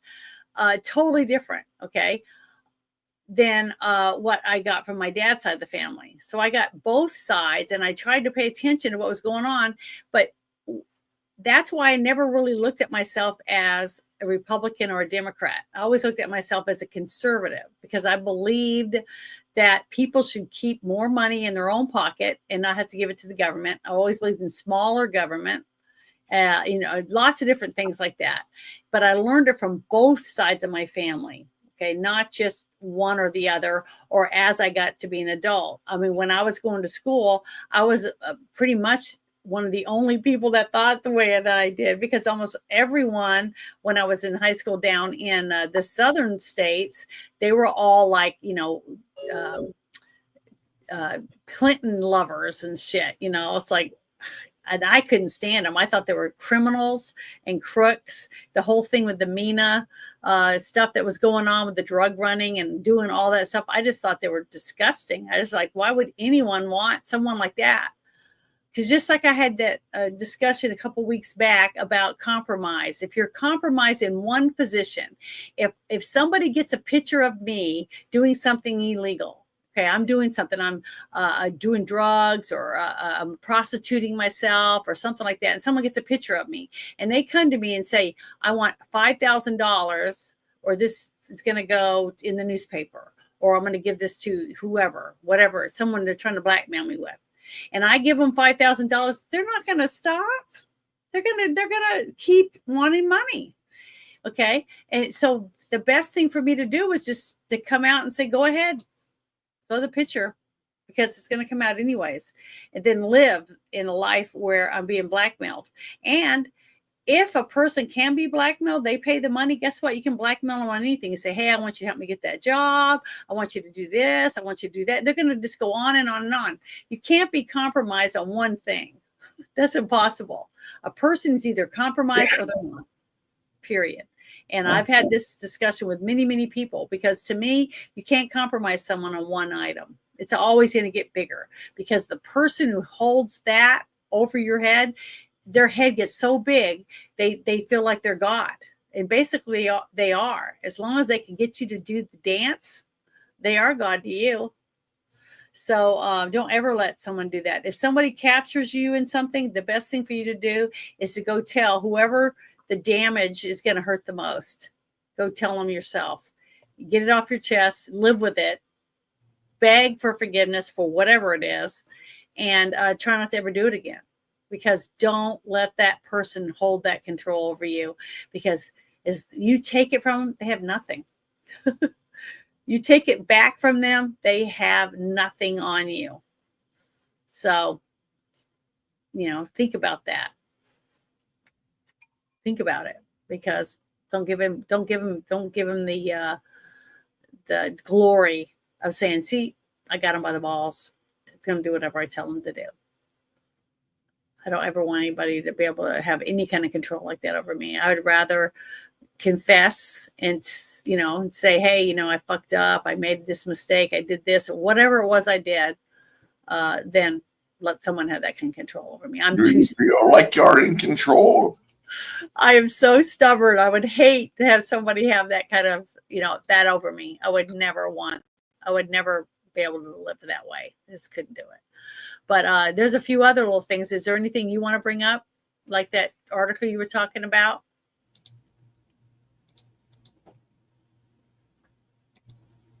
Or not? Let me know. I'm ready whenever you are. Here I'm going. Religion. This is a religion that calls for Sharia law, which is incompatible with America and incompatible with the Constitution. Anyone with a functioning brain who is unafraid to just say what everyone's thinking, just say it because it needs to be said, will admit that Sharia law and the Western world cannot coexist. And by the way, we were here first, and this is my country, and I'm not giving it over to Islam.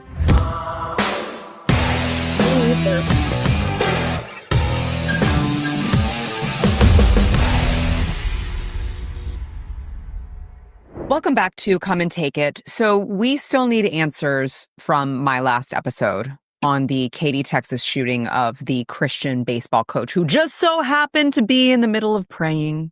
It was just a random coincidence that there were some Muslim immigrants who, oopsies, accidentally shot up the baseball field. That was just an accident. So we're still working on uncovering what in the world is going on there, because that stinks. I've got a couple of leads that tips that I have been given that I am still trying to work through. But as we talk about the Islamification of Texas and this country and how it's on the rise, I want to shed some light on where it's happening, because it's always these places that you would least expect.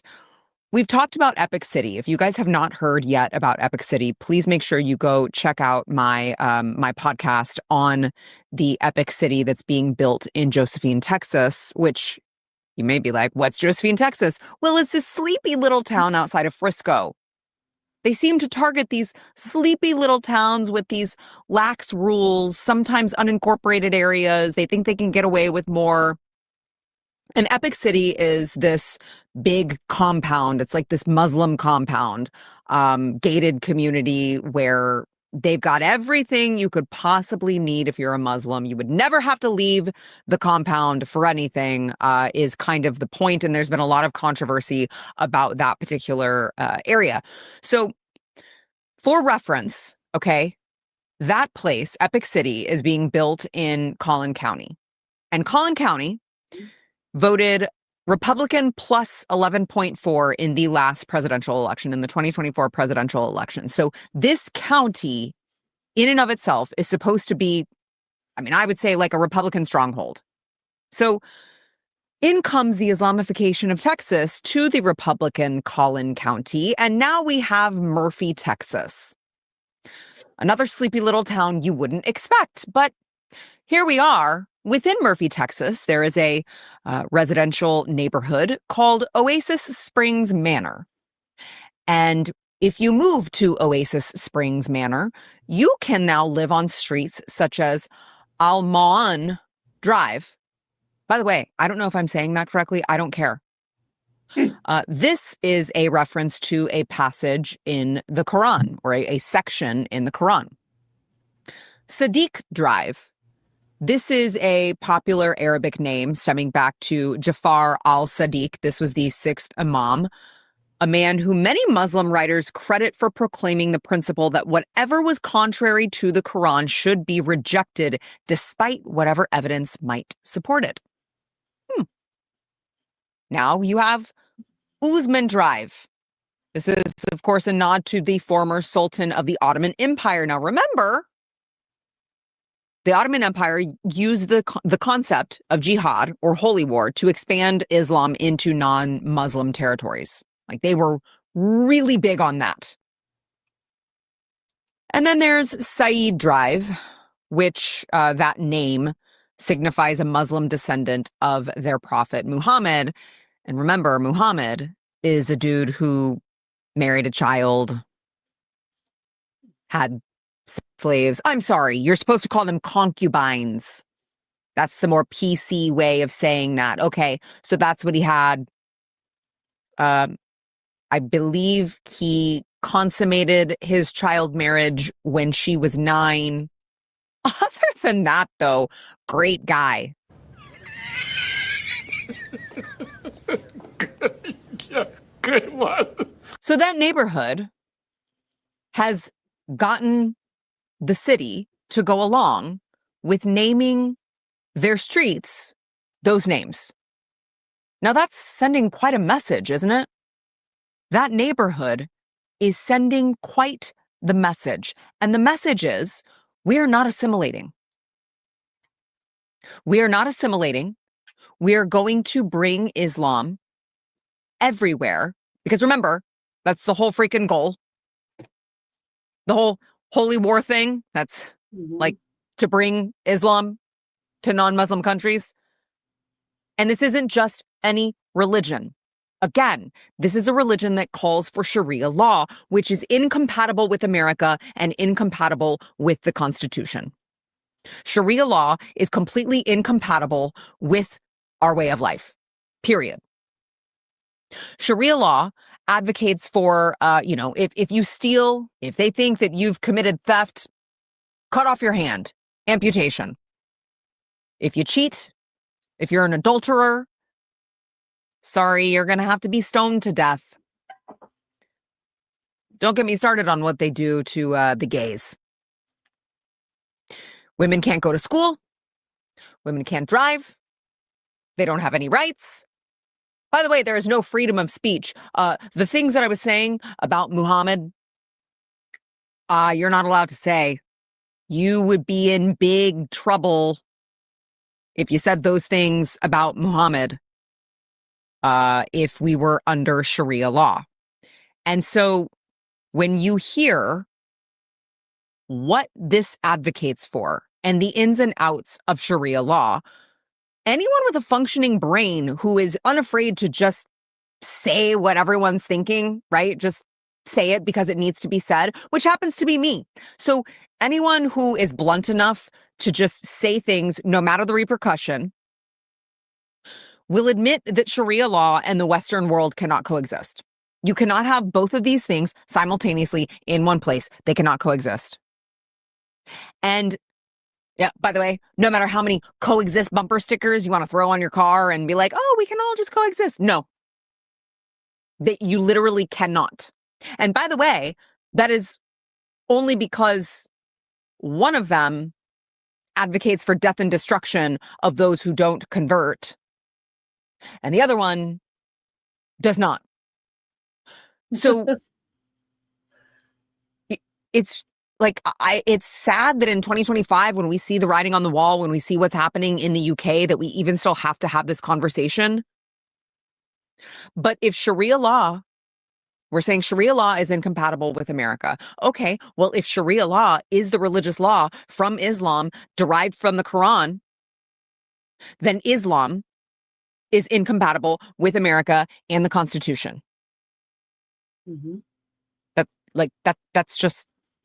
That's just the way it is. That's true, because it's true. This isn't racist. It isn't xenophobic. It isn't Islamophobic. It's none of the phobics. It's not meant to hurt feelings. It's not meant to cast judgment. Well, maybe a little. It's not meant to be inflammatory. It really isn't.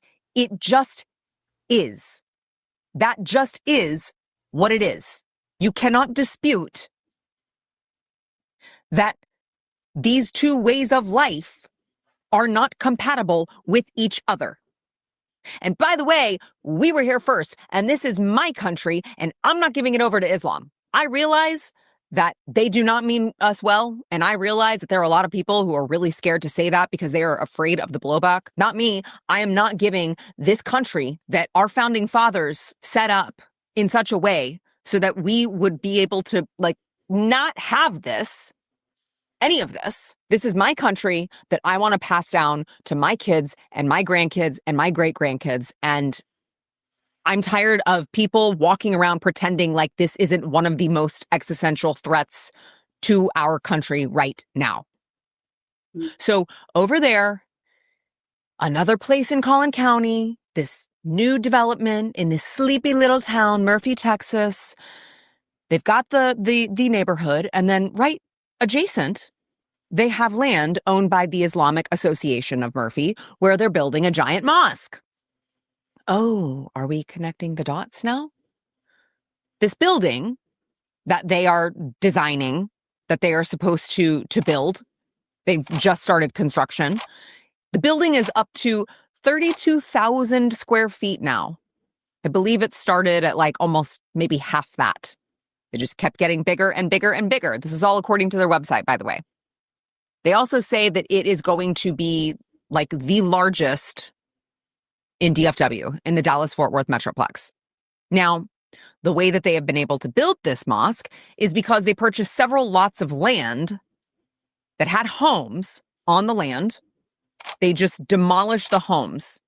They demolished the homes. They posted pictures on their website of all these homes just being ripped out from the ground, the yards, the trees, all of it, so that they can build a mosque there instead. Oh, and by the way, when the city approved the mosque, the city said, okay, you guys are going to be responsible for the road repairs in the area. And the mosque threw this big fit. But when you read from the website for the mosque, it's interesting, guys, because they boast that they worked with the mayor to reduce the share of the road improvement cost by the mosque from $800,000 to $396,000. It says, Inshallah, we are working with the city to ask for more reduction. The city has agreed to construct the McMillan Road, bridge, and installation of the traffic signal at the intersection of McMillan and Murphy with an estimated expenditure of $4+ million. That was like do you see how they like bragged, the subtle bragging that's taking place there? They just have to tell you how much the city is spending to just be a sitting duck. What are the important things out there in Texas politics and Texas news that matter to you, and what can you do about it? That's what we want to bring you with the Luke Macias Show on a weekly basis for 20 to 30 minutes. That way you can... Anyone who ever thought that local elections aren't important, think again. You don't think that city council elections are important? Think again. You don't think that mayors are important? Who you elect as mayor is important? Think again. Because you've got all these city councils, you've got all these mayors who are really worried about they don't want to hurt anyone's feelings. They don't want to be called a xenophobe. They don't want to be called an Islamophobe. Okay, fine, we'll work with you. Oh, okay, you guys are just building these compounds and, you know, what could possibly go wrong? Oh, you don't actually want to assimilate. You're just going to build your own island and then wait until you outpopulate us. And then, okay, got it.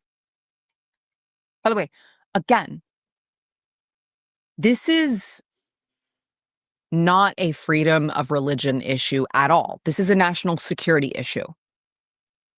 If you can't see the writing on the wall, I mean, it's crazy to me because it's like we don't already have the blueprint for this that is happening in the UK right now. It's literally happening right now.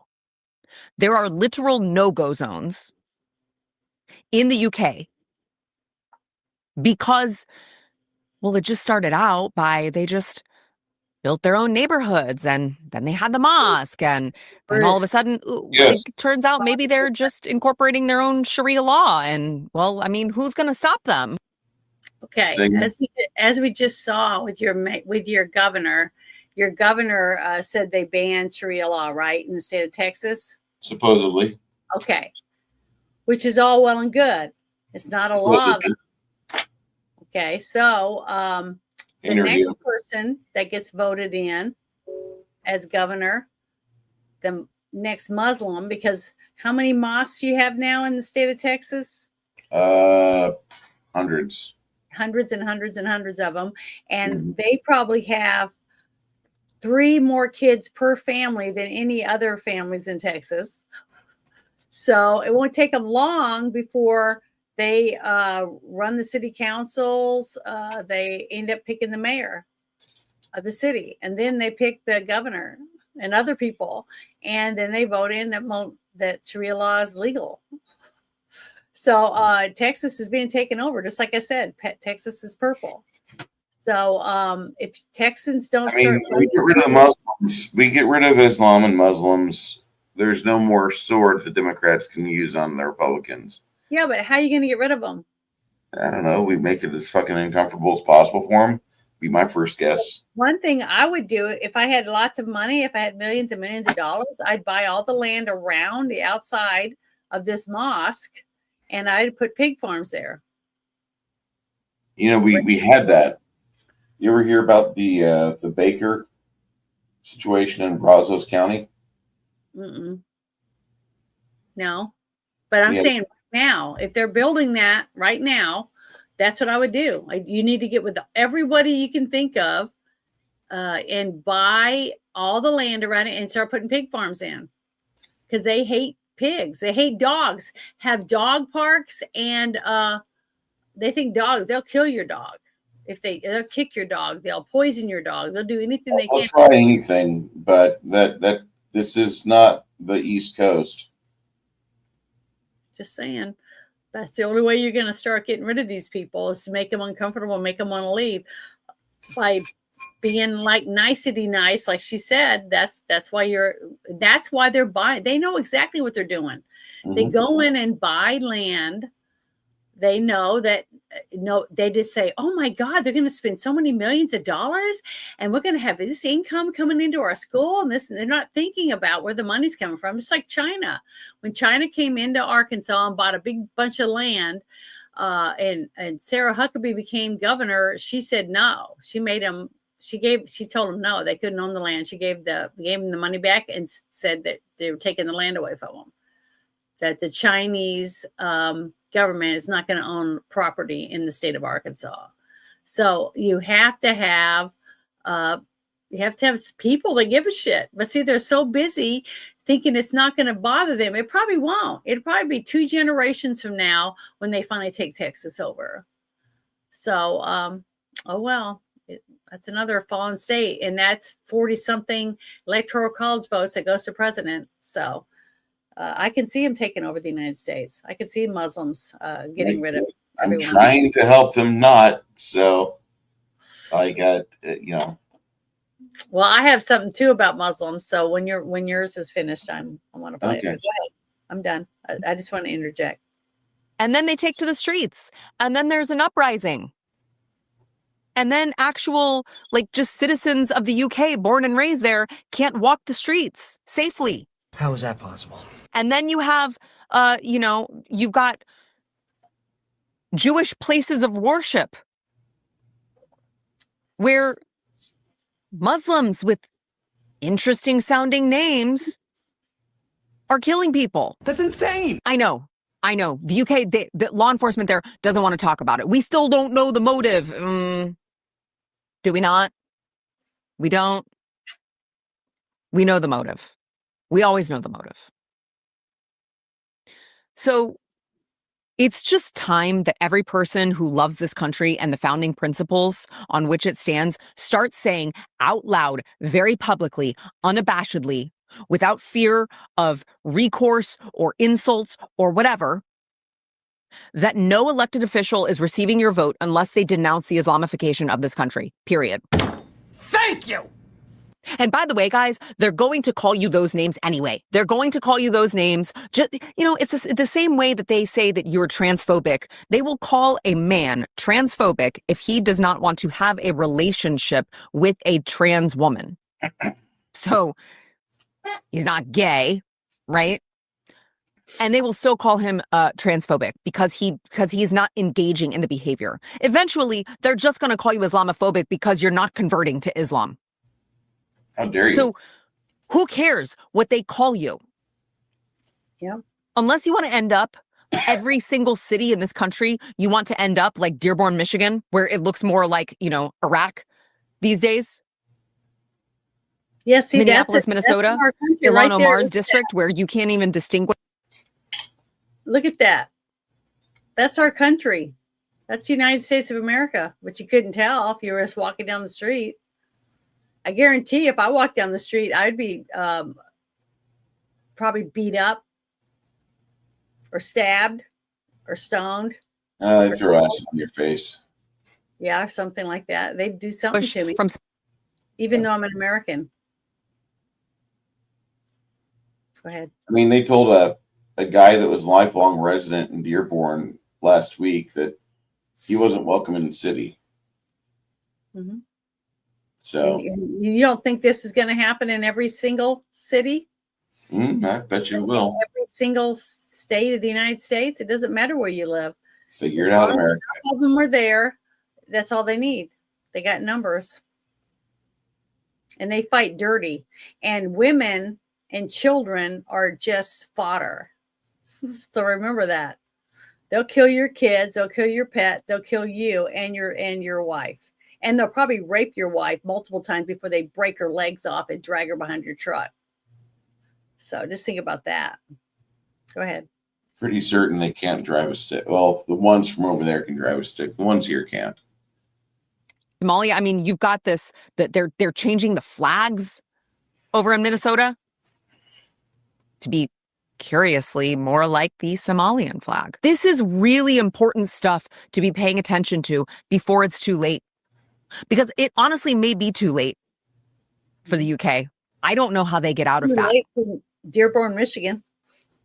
It's not too late for us, but the first step to course correcting this is to act quickly and elect leaders with the balls to do whatever is necessary to keep our republic from being infiltrated by a religion that is taught to hate us.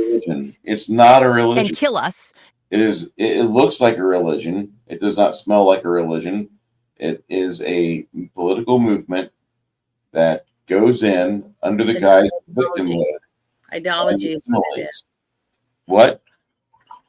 It's the way they think. It doesn't matter. It's not a religion. No. A real religion would act much different. This is a political movement. This is an invasion. This has been repeated for thousands of years. If we don't convert to Islam. And if there's any leader out there who is too afraid to say that, boom, out of here. It's not personal. You're just not the man for the time. It's not personal. I mean, you know, maybe a couple decades ago when we were doing the whole like softy Republican thing, maybe that could have flown. Moderate Democrat thing, maybe that could have flown. Now, no. This is literally do or die. You can't be afraid to hurt someone's feelings. We have to do what needs to be done to keep us from turning out like the UK. Yeah, push pause again. One thing you can see is that is my message. They go to prisons and recruit people to become Muslims. Okay, and what's really sad is you got a lot of narcissistic men that like to control women, and they love being a Muslim because the women they have can't do shit. They can't do anything unless they're told to. After you saw that movie with me, right? Women are fodder. You know, they're just there for sexual pleasure and to give birth. That's it. That's all they're, and wait hand and foot on you. They have no rights. You don't have to treat them with any respect. You can do whatever the hell you want to them.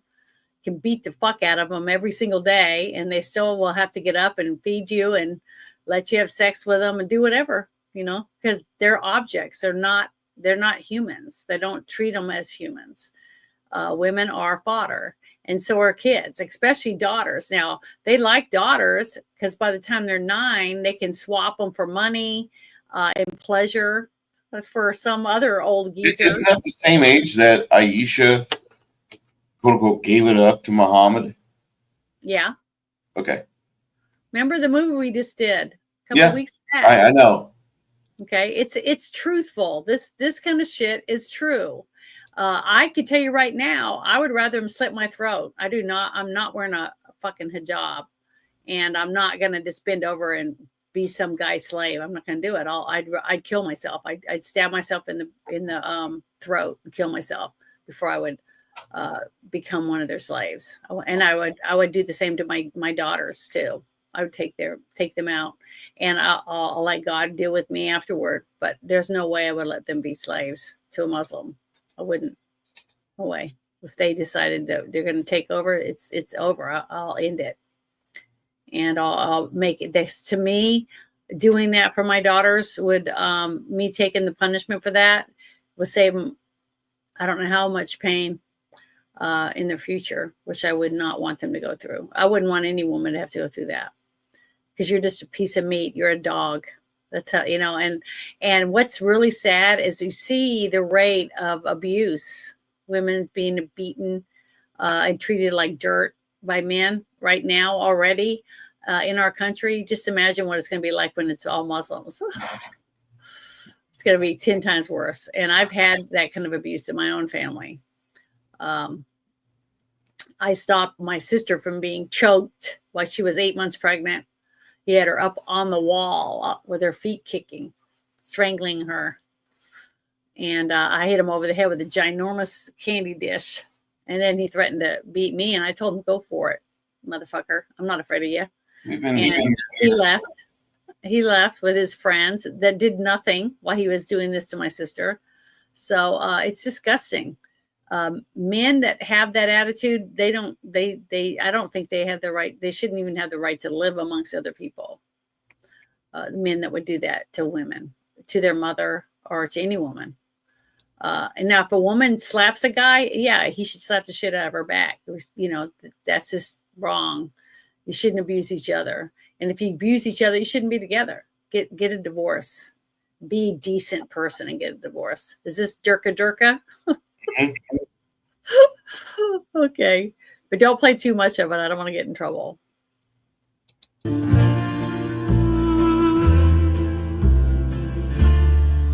Durka Allah, Muhammad Jihad. Bagala, Muhammad Jihad. Bagala, Muhammad Jihad, Allah, Durka, Muhammad Jihad, Muhammad Jihad. Oh, shit. Come on, Gary. Act. You have the power. Oh, fuck. That's supposed to be on our list, isn't it? It is. Okay. I can't wait. It's gonna be like I said, I have a lot of tips and information that I'm sifting through with the Houston, Katy, Texas Christian baseball coach that was shot while praying, in the middle of praying on a baseball field. And I'm just telling you, again, I've got to get all my ducks in a row, but it all stinks. There are enough coincidences in certain stories where you're just like, there's just no way these things are all a coincidence. That's the type of thing that we're dealing with here. It doesn't matter. And we need to start talking about it, and we need to stop being afraid. It doesn't matter if it's to just call a spade a spade. We can't keep this continuing in this country. Period. All right. Make sure that you subscribe to Sarah Gonzalez Unfiltered on YouTube. That is where you can find all of my Come and Take It episodes on the playlist. And make sure that you like this. I know you don't like the topic, but like the video because it'll help us in the algorithm. Comment. Let me know what you think about all of this. And what do you think can be done? What are some solutions that you think can be done to act quickly and keep us from turning into... Say again? I said, don't be a pussy and fight back. Take back your towns. Go to elections. Don't vote these people into your city councils and shit. And go to your city council meetings and say, what the fuck are you doing? Stand up and fight for what's yours. Instead of just handing it to them, you might as well just get up every week, get your checkbook out and write half your check of half your paycheck that you just made and take it and hand it to these people at city council. If you're not going to vote and if you're not going to try to make a difference in what's going on in your schools and in your town, then you might as well just write your checks and just go over and hand it to them because that's what you're doing. You're not fighting for what you should be fighting for, which is your state and your towns. You're just saying, oh, well, here, grab my ankles and I'm ready. Here we go. Just make sure you use more lube this time. It's bullshit. Sick of these people. Sick of people not fighting for what they believe in. They just sit and bitch about it behind a keyboard. That's the way they deal with it. Well, I bitch and moan behind a keyboard, but I do it this way, and I go and I vote and I work the polls. I go and do jury duty. I do as much as I can do because I want to make a difference as best as I can, even if I'm by myself. But guess what? It seems like every time I go, a few more people decide to join. So you can make a difference, but you're not going to make a difference sitting on the couch and yelling at your television set. They ain't gonna do shit. But I want to share that one thing I said I had from Texas. Another thing I have about Texas, about what you were just talking about, but it's a little bit different, but it's still Texas. Texas is there's some work that needs to be done for Texas. If you guys don't be careful, it's going to be gone in a couple more years. We got Valentina Gomez. I think she's going to do something. We'll see, hopefully, but enough people got to support it, or it ain't going to work. But here you go. Listen to this shit. Can somebody tell me what the fuck is going on with the voter rolls in Texas? Like, I'm sure there's an innocent explanation for this, but I can't think of one. So the numbers I'm about to show you come directly from the Social Security Administration. This isn't some crackpot conspiracy theory website. No, this is SSA.gov, and this is the Help America Vote verification. This page exists simply to show you the amount of people that are attempting to register to vote in every state. And it's broken down weekly. So I don't want to hear any bullshit that the numbers I'm about to show you have been falsified or that there's some right-wing conspiracy. The numbers I'm about to show you come directly from the Social Security Administration website. And here's how the numbers are broken down. You have total non-matches. That's the total number of verification requests where there is no match in our records for the name and the last four of the social. Then you have total matches. That's the total number of verification requests where there is at least one match in our records on the name and the last four of the social. And then you have single match alive. That's basically where you have the name and the last four and it matches somebody that's alive. Then you have single match deceased. And that's where the person matching that name and social trying to register to vote is no longer alive. So that's a really fun one. Because registering to vote isn't difficult, but I imagine it's really hard if you're dead. Regardless, you'd be amazed at the amount of dead people that try to register every week. But regardless, almost every week in the state of Texas, we are seeing nearly 250,000 people try to register to vote. That statistic by itself is pretty fucking wild. You had 227,000 people last week try to register to vote in Texas. Look, I understand Texas is a big state. In comparison, California, which has 25% more people than the state of Texas, only had 5,600 people try to register in the same time period. But it keeps happening in Texas. And magically other battleground states like Pennsylvania and Arizona. And when we look at who is trying to register, it gets even weirder. Do you remember what these categories are? First block you're going to see is total non-matches, then total matches, then single match alive, and then of course we have the dead people trying to vote. So of the 227,000 people that tried to register to vote last week in Texas, in more than 30,000 of those registrations, the name and social did not match. Now, you had 196,000 that did match and were able to register. And then you had 192,000 where a single match was found alive. Then you also have the 4,571 dead people who tried to register to vote.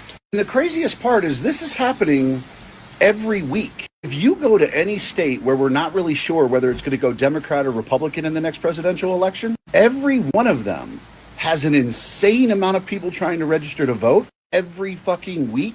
And also has a very good percentage of them where the name and social don't match, or the name and the social match somebody who's dead. So like I said, I am sure there is an innocent explanation for this. I'm sure there is some good reason why this could be happening. But if I'm being honest, I can't think of one. There is one. Remember how Barack Obama couldn't have gotten a job with us, right? You remember how Social Security number? Yeah, his Social Security number was busted. It was tied to a guy that was dead already. Mm-hmm. He couldn't pass it, and that was just something that everybody's mainstream media said, nope, not going to pay attention to that. Not going to look at that. Not going to worry about it. Mm-hmm. And there were websites out at the time. It was 2007, 2008, where you could verify a potential employee, see if they're illegal to work. And you would take your name and social and you'd key it in. But Barack Obama's was tied to somebody who had already died. Yep. He'd been dead for a while. It's just kind Yeah. of weird how that was. You remember Well, the back thing is, thank God there's people like me that work the polls, and when someone shows up to register or whatever and they don't have the right stuff, that they're writing it down, that this person came and did this and blah, blah, blah, and this is the number they tried to use. And that way, so the next time it comes in by someone else with a different face and they have this number, you're like, how are they getting these numbers? Who's giving them this information? See, you got to start backtracking and find out who's sending these people. And the person that actually sent or that showed up with the documents, how do they get it? See what I mean? That's how you catch these people. That is how you break up this voter fraud crap. And then you find out who paid them to come, who sent the money to get these people to try to register as a Democrat. Because I'm pretty sure that's who they were going to do, is sign up as a Democrat, a dead Democrat. So it's pretty scary. But this next thing has something to do, a little bit to do with the same topic that we're talking about, which I thought was pretty interesting, about being a Christian, and having a target on you if you're a Christian and you go to a Christian church or whatever. And we're usually talking about it after the fact. But see, now we have a different set of people that are trying to track these people and picking up the information and putting 2 to 2 together and trying to stop it before it happens. And I wish we saw more of it, because I have read 4 or 5 different things where they stopped an assassination attempt, or they stopped somebody from trying to blow up a school or whatever else. So here is something I thought was really interesting, because this is about the guy that tried to blow up another church. So here we go. What can you tell us about this man with explosives in a tent next to a church? Well, actually, Jesse, he was on the steps of the church. It's the Cathedral of St. Matthew the Apostle, which is where the annual Red Mass is held every year, which celebrates the reopening of the Supreme Court, in which routinely and traditionally has Supreme Court justices attend that Mass. There were several who were going to attend, and based upon the actions of this defendant in D.C., they had to cancel those plans. What we're seeing, Jesse, in America today is a rising tide of religious hatred. And it is not just one incident or two. We're seeing it over and over again. And under President Trump, we're going to put a stop to it. Just as you talked about Antifa, the difference between 2020 and 2025 is President Trump isn't going to take it anymore. And the same with religious freedom. It is one of the most fundamental concepts that make us different from every other country. And this guy had over 200 devices that he was willing to detonate. He threatened to detonate. He had a manifesto. He claimed that, he hated Supreme Court justices. He hated Catholics, the Catholic Church. He hates Jews, and of course, ICE. And this is a classic example of what we have seen in the last few weeks. The Annunciation School, that church in Minnesota, where 19 children were shot. And then we had the Church of the Latter-day Saints this past weekend, another Christian church, where there were people who were shot. The church went into was into a blaze. And then we've got this, where we've got a Catholic church. He was there, ready to go. And we, not to mention in the shadow of Charlie Kirk, who was someone who believed in not only free speech but religious freedom. So what we've got now is a president who's not going to take it. We're taking these crimes very seriously, and we are going to, in a preliminary hearing tomorrow, assuming that we get the judgment and the evidence that we need, we will move this to federal court based upon what we believe is nitromethane, which is the substance that was used by the Oklahoma City bomber. So there's a lot to unpack here, but there's a trend going on. The amount of explosives, I mean, you're saying this was not like a firework. How big could this have been? It could have been very big, and we'll know for sure tomorrow when we get the information we need from the FBI, Huntsville, Alabama, where their bomb testing is done, and we'll move it into federal court. I just think that's great that they stopped this person before they were able to act on what their nutcase point of view was. And we should be able to stop all this stuff. With all the intel that seems like they're gathering all the time, they should be able to stop these people. You know what I mean? Before they do something. And if people, just like if you're at the airport and let's say you're there 2 hours early waiting for your flight and you're walking around and you see a suitcase, okay, it's just sitting somewhere, right? Just sitting there and you see it and you go to the bathroom and then you come back, you go eat and it's still there. And then you leave and you go back and it's still sitting there. Sooner or later, someone's going to point at it and say, hey, there's a suitcase, a suspicious bag over there. It needs to be, because they could take it and then do an x-ray and see what's in it, right? To see whether it's something bad. Or they can just call somebody to come and take this bag. But if nobody takes the initiative to make the 911 call or to report something suspicious, then they just get away with it. Because nobody wants to get involved. Nobody wants to have their name marked or marred or whatever. And that's the sad truth is we're pussified. Just like I said, we're a wussified country to where we're afraid that someone's going to call us a name. You know, someone's going to call me, I'm a racist or I'm a homophobe and I'm a whatever, whatever it is. It's just a freaking word. Okay. Get over it. Stand up for what you believe in and speak your mind. Don't be a chicken. Just get it off your chest, get it over with. And once we do that and start doing that, we'll start seeing a difference. But until then, we're not. But here is something I thought was very interesting. This is another guy that I follow on TikTok and on Instagram and a couple of other things. And he has a really good point of view from about person in South Carolina about, how I am about pedophiles and stuff and how I'm always trying to capture people and make sure that they can get the evidence they need to take them to court. Because I just did this last summer, not this summer, but the summer before, for someone in my own family that was assaulted and groomed and all that shit. And we had to go through the whole thing and have half the family believe the little kid and half the family said, it's disgusting that these people get away with it. But unless we talk about it and we bring it out, and we have decent judges that will actually take these people to court, nothing's going to happen. And if we don't start making these people, once they get, once you do give them, say that they got time, make them stay in there.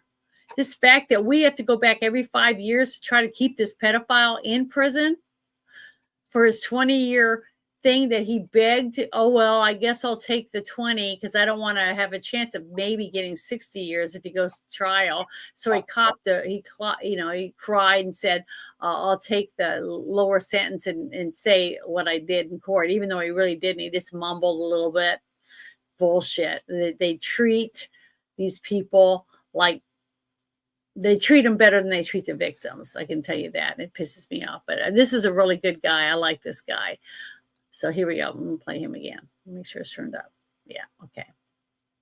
A Freedom of Information Act request document reveals the South Carolina Attorney General reportedly failed to prosecute child predators in Dorchester County. Nearly every child predator case was dismissed or dropped. And this is the kind of stuff that people aren't talking about on the mainstream media. Documents obtained through a Freedom of Information Act reveal that the current Attorney General, Alan Wilson, a Republican, has reportedly failed to prosecute an overwhelming majority of child pornography and sexual exploitation cases in Dorchester County. Now, if we were in Mass, I'd say Dorchester County, not Dorchester. According to internal records reviewed by Nancy Mace, from 2019 to 2022, so a 3-year period, the South Carolinian Attorney General's office, under Wilson's leadership, handled 385 warrants for child pornography cases in Dorchester County. Yet only 29 of 385 resulted in a conviction. That's a conviction rate of just 7.5%, with 300 356 cases dismissed outright and not a single one taken to trial. Quote, we obtained a FOIA document showing South Carolina Attorney General Alan Wilson failed to prosecute pedophiles in Dorchester County. Nancy Mace wrote on X. Key findings from the FOIA release: 385 child exploitation cases. 356 of them were dismissed outright. 0 trials were held. Not a single one taken before a jury at all. 29 convictions, which comes out to be a 7.5% conviction rate. And there's 324 pending cases, averaging 740 days without resolution. For all those people out there that do Common Core, that's over 2 years. And the last but not least, most defendants currently out on bond, living in local communities. So you've got that, and you've got the Attorney General over there in, Virginia, who says he wants to kill people and shoot people in the head.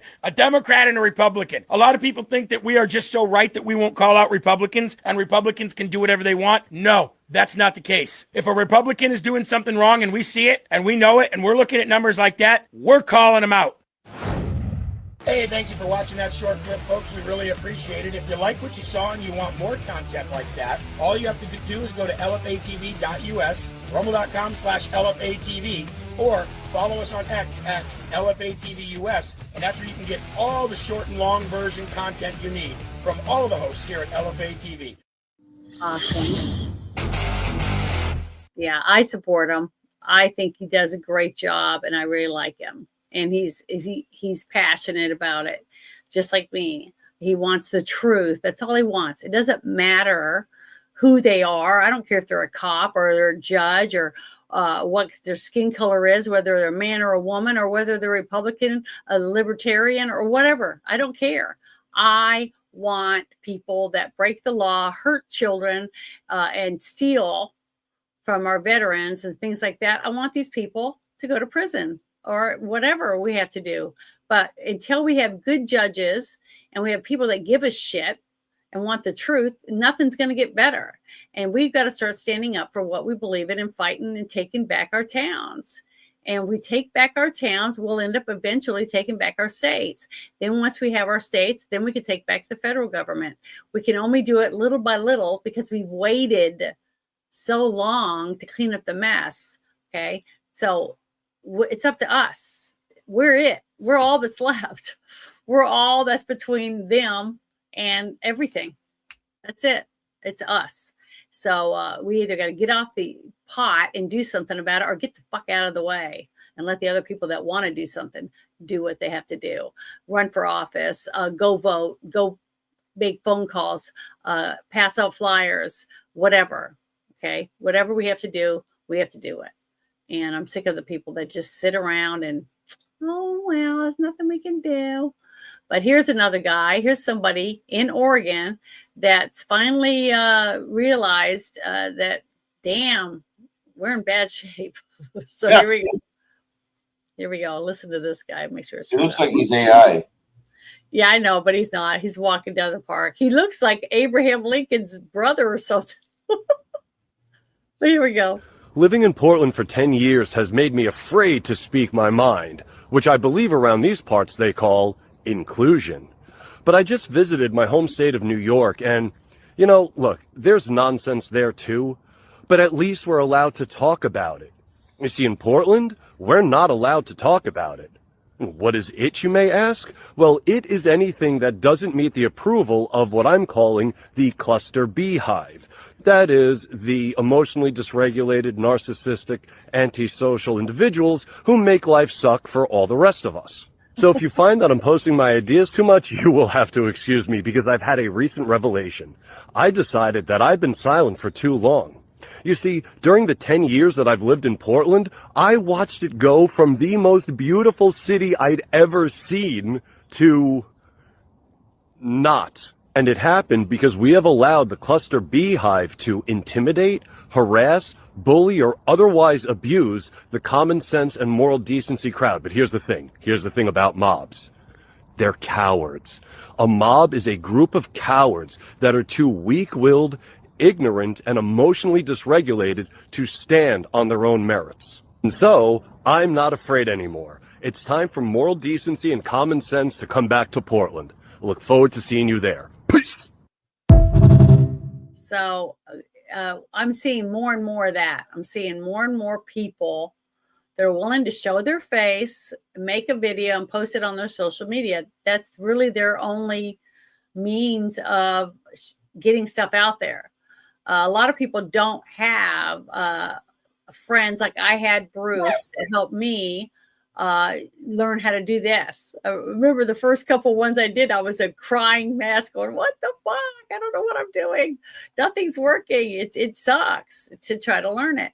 But I worked really hard to try to learn how to put stuff together, make my own videos, it's dig up stuff, for all my different stuff that I like to do. And I still want to make my shorts. I still want to do fun things. I love doing our movie reviews and playing, our games. I try to do all of it. And I plus take care of my chickens and run my house and work. I gotta ask, like the games that I run for you and the 2 tables I've got, does that remind you of like the games you used to see when you were a young kid and you were wanting to play, but you had to move within like a month or 2?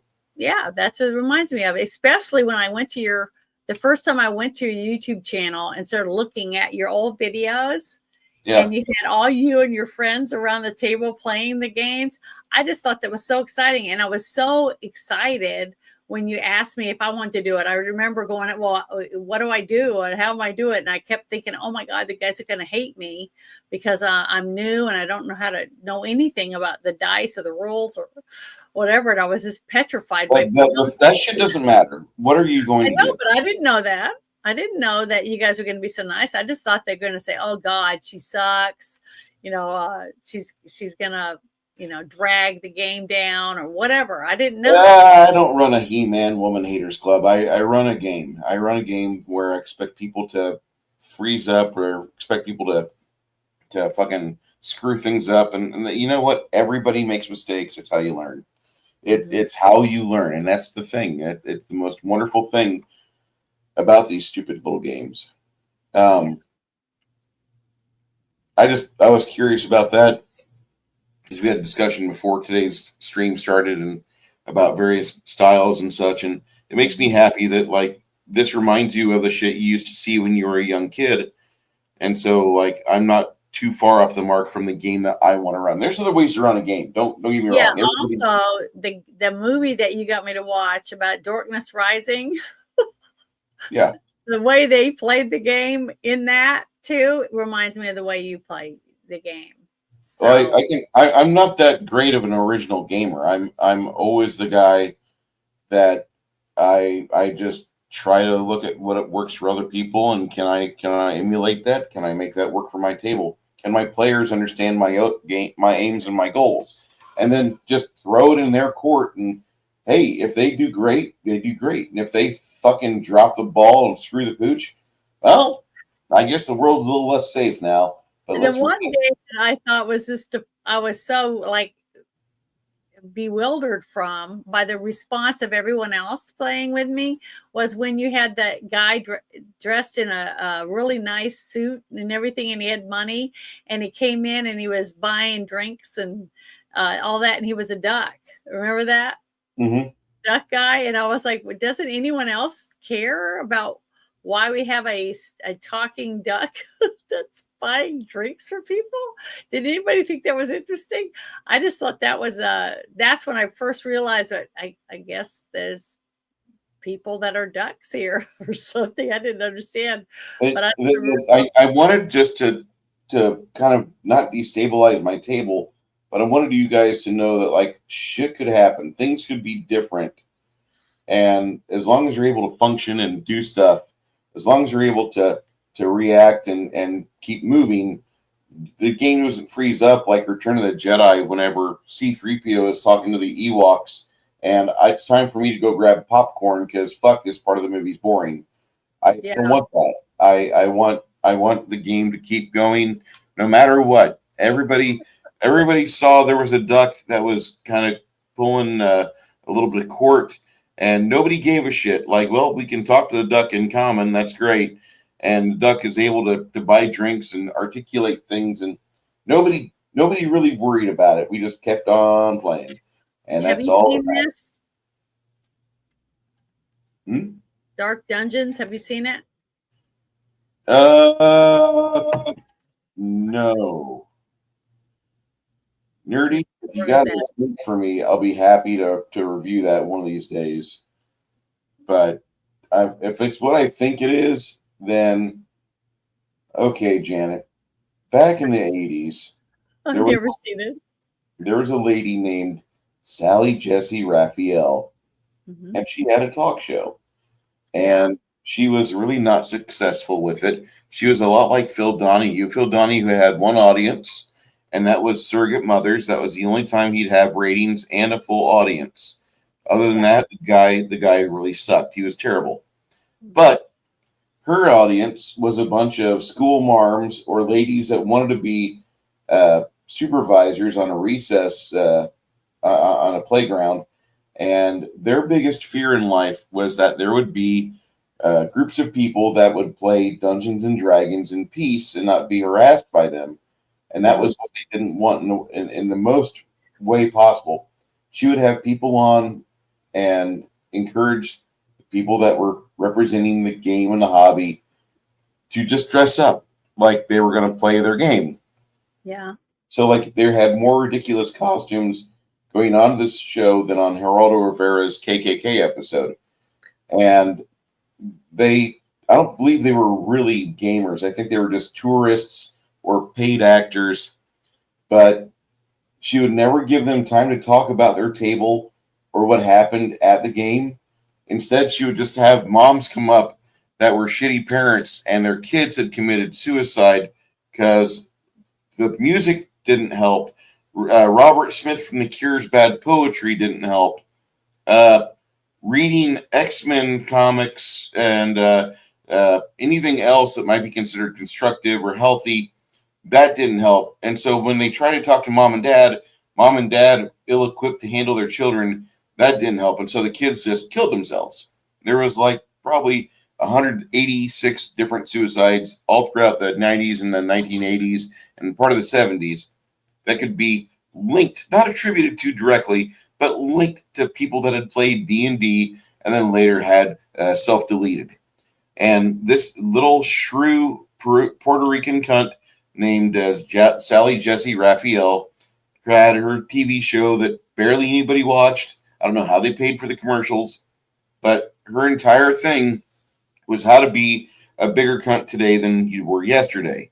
And she made herself completely the enemy of tabletop groups, by and large, all throughout the infancy of the hobby.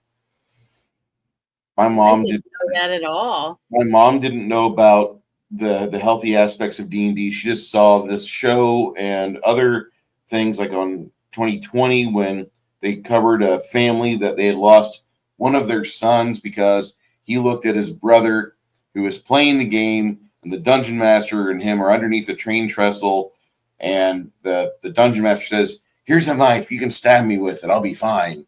And the other brother stabs his brother with a knife, not realizing that this is not a prop knife, and he's just gutted his brother. And so the mom and dad are distraught, and the brother's got PTSD or something. And it's just all these nasty things happen. You have things happen when you don't have supervision, and that's basically what it is. You don't have a gaming group or game store to go learn how to play properly, and it's just a lot of unhealthy factors. Majority of it was shitty parenting, just like the problems with heavy metal magazines and comic books before that. And our hobby has been under assault from Karens and authoritarian pieces of shit for many decades. So whatever happens next, we're pretty much well equipped to deal with. We've been here before. And the thing is that as a GM, I like keeping my tables together.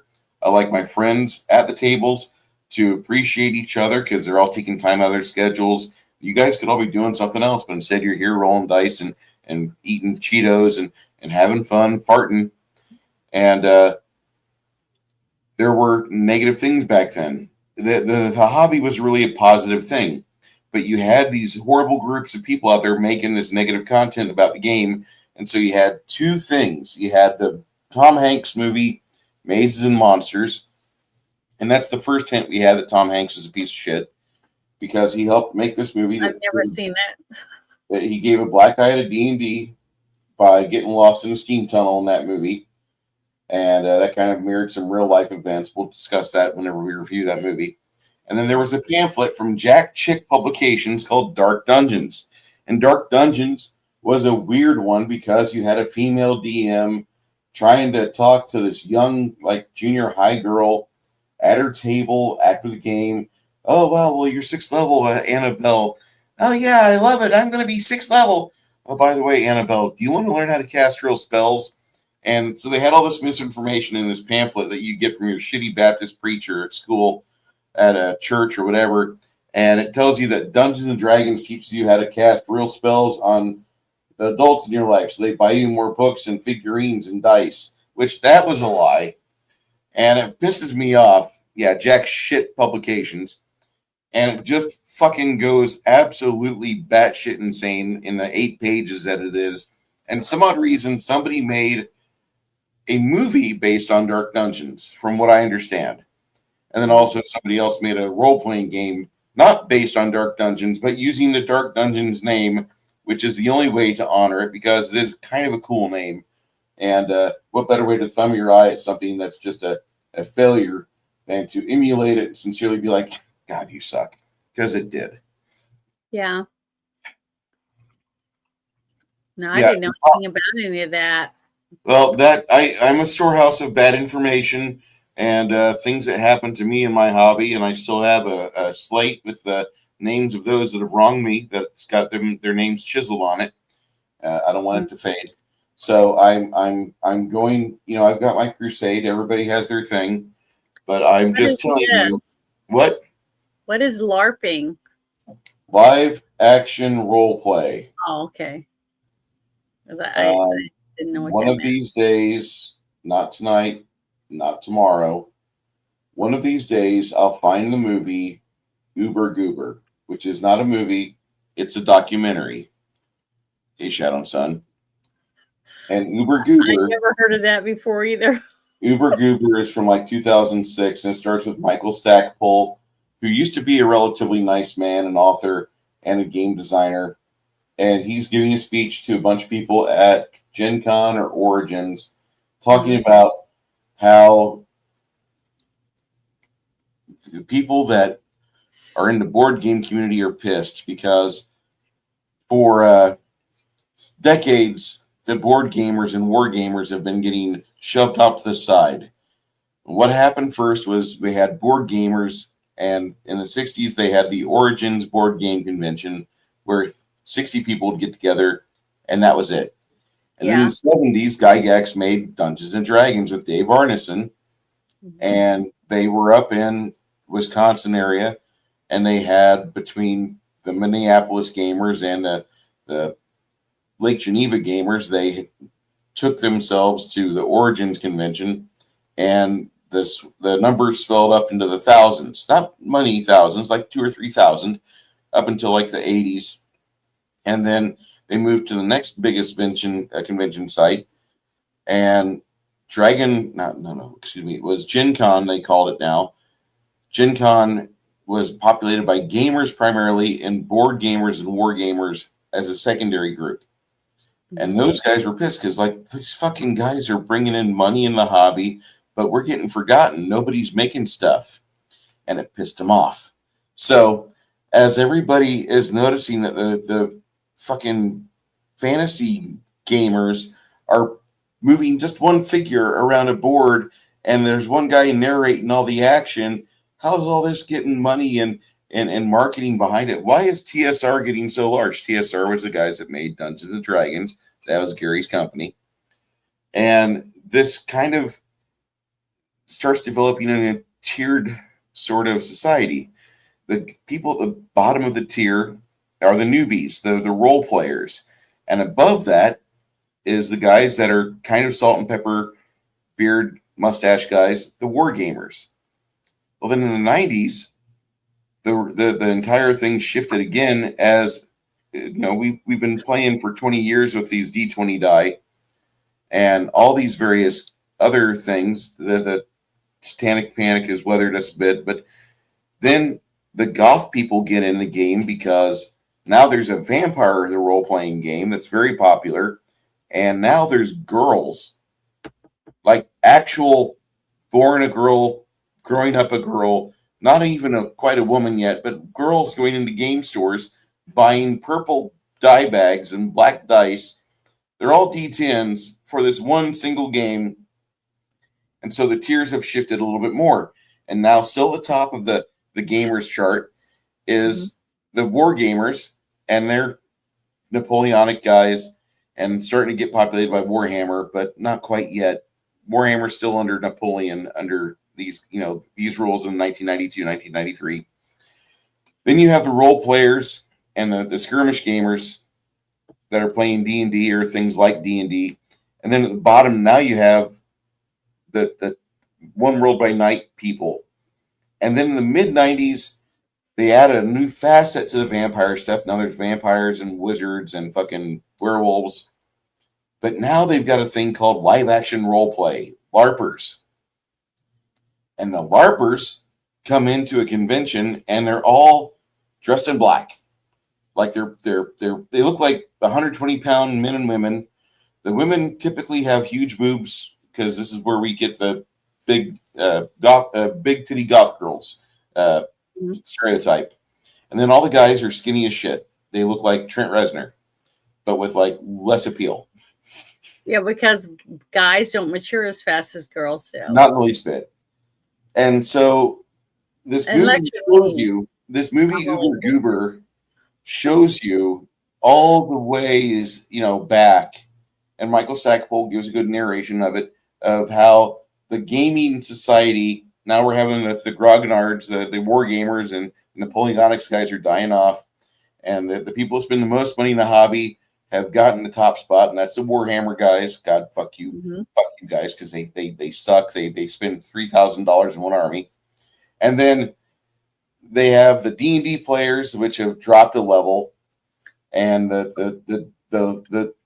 you have other role-playing game people. But then at the very fucking bottom, nobody gives any respect to the LARPers. Like, all the LARPers do is just, they buy one book, one $20, $30 book, and then they go to a convention and they dress in black and they look like shit.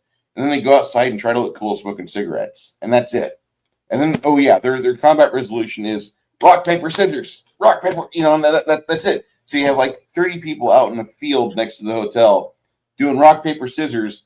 And there's like 10 guys off to the side making jerk-off motions the whole time. Because they got nothing better to do but be Statler and Waldorf. Oh my God.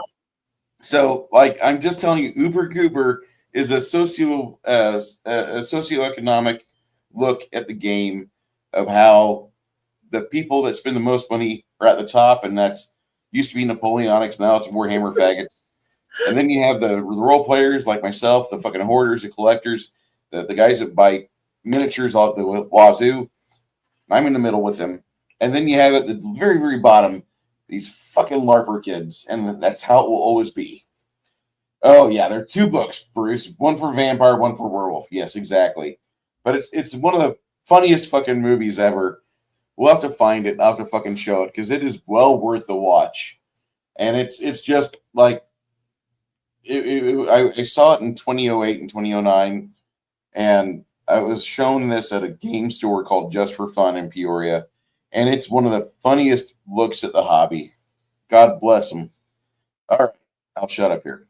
All right. Well, this is another thing that I wanted to play. Oh no! One more thing. It's about the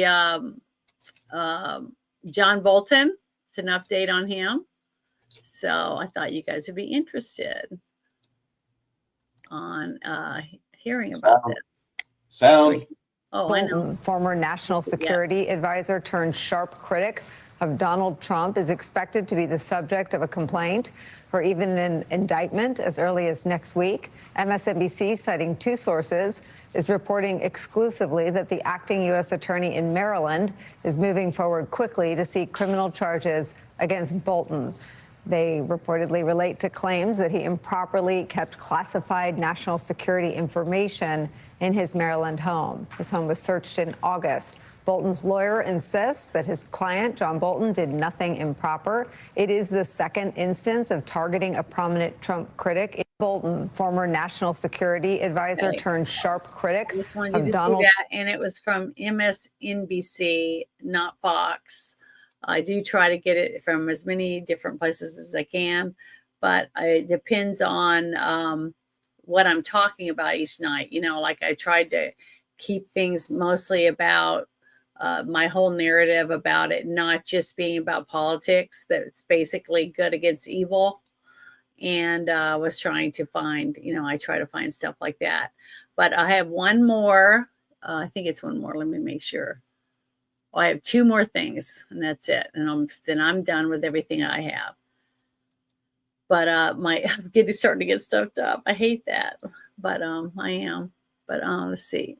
Here is this is something that came up after Trump went or started talking about trying to get the people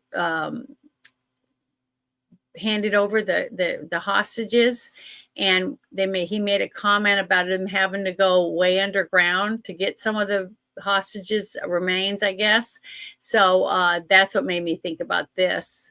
This was the last thing I found today that I wanted to share, because to me, I just don't know how this is going to go. But the fact that if they can get all of the victims that disappeared, even if it's their bones or whatever, I praise Trump for it. And I'm thankful that he was able to get the right people together to get them to work something out, to at least get all the bodies and the hostages back home.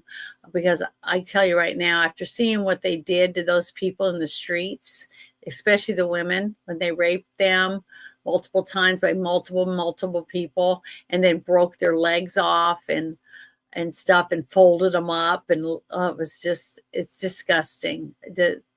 These people are not even, I wouldn't even put them next to garbage. I mean, that's how I look at these people, the way they treated these people after they took them, and the fact they took them in the first place is disgusting. And nobody talks about that. Nobody wants to talk about why so much stuff happens, because terrible, disgusting people that are basically demons think it's fun to take young girls and boys and women and just gut them and hang them up and rape them and cut their heads off and do whatever they want. And that, oh, well, they have every right to do it because of religion. It's disgusting. They repulse me. So here we go. Let's bring in Benjamin Anthony, an IDF combat veteran who served in Gaza following the October 7th terror attack. Benjamin, take us inside the mind of the typical IDF soldier who just spent the past 2 years trying to get the hostages home. What are they feeling this morning?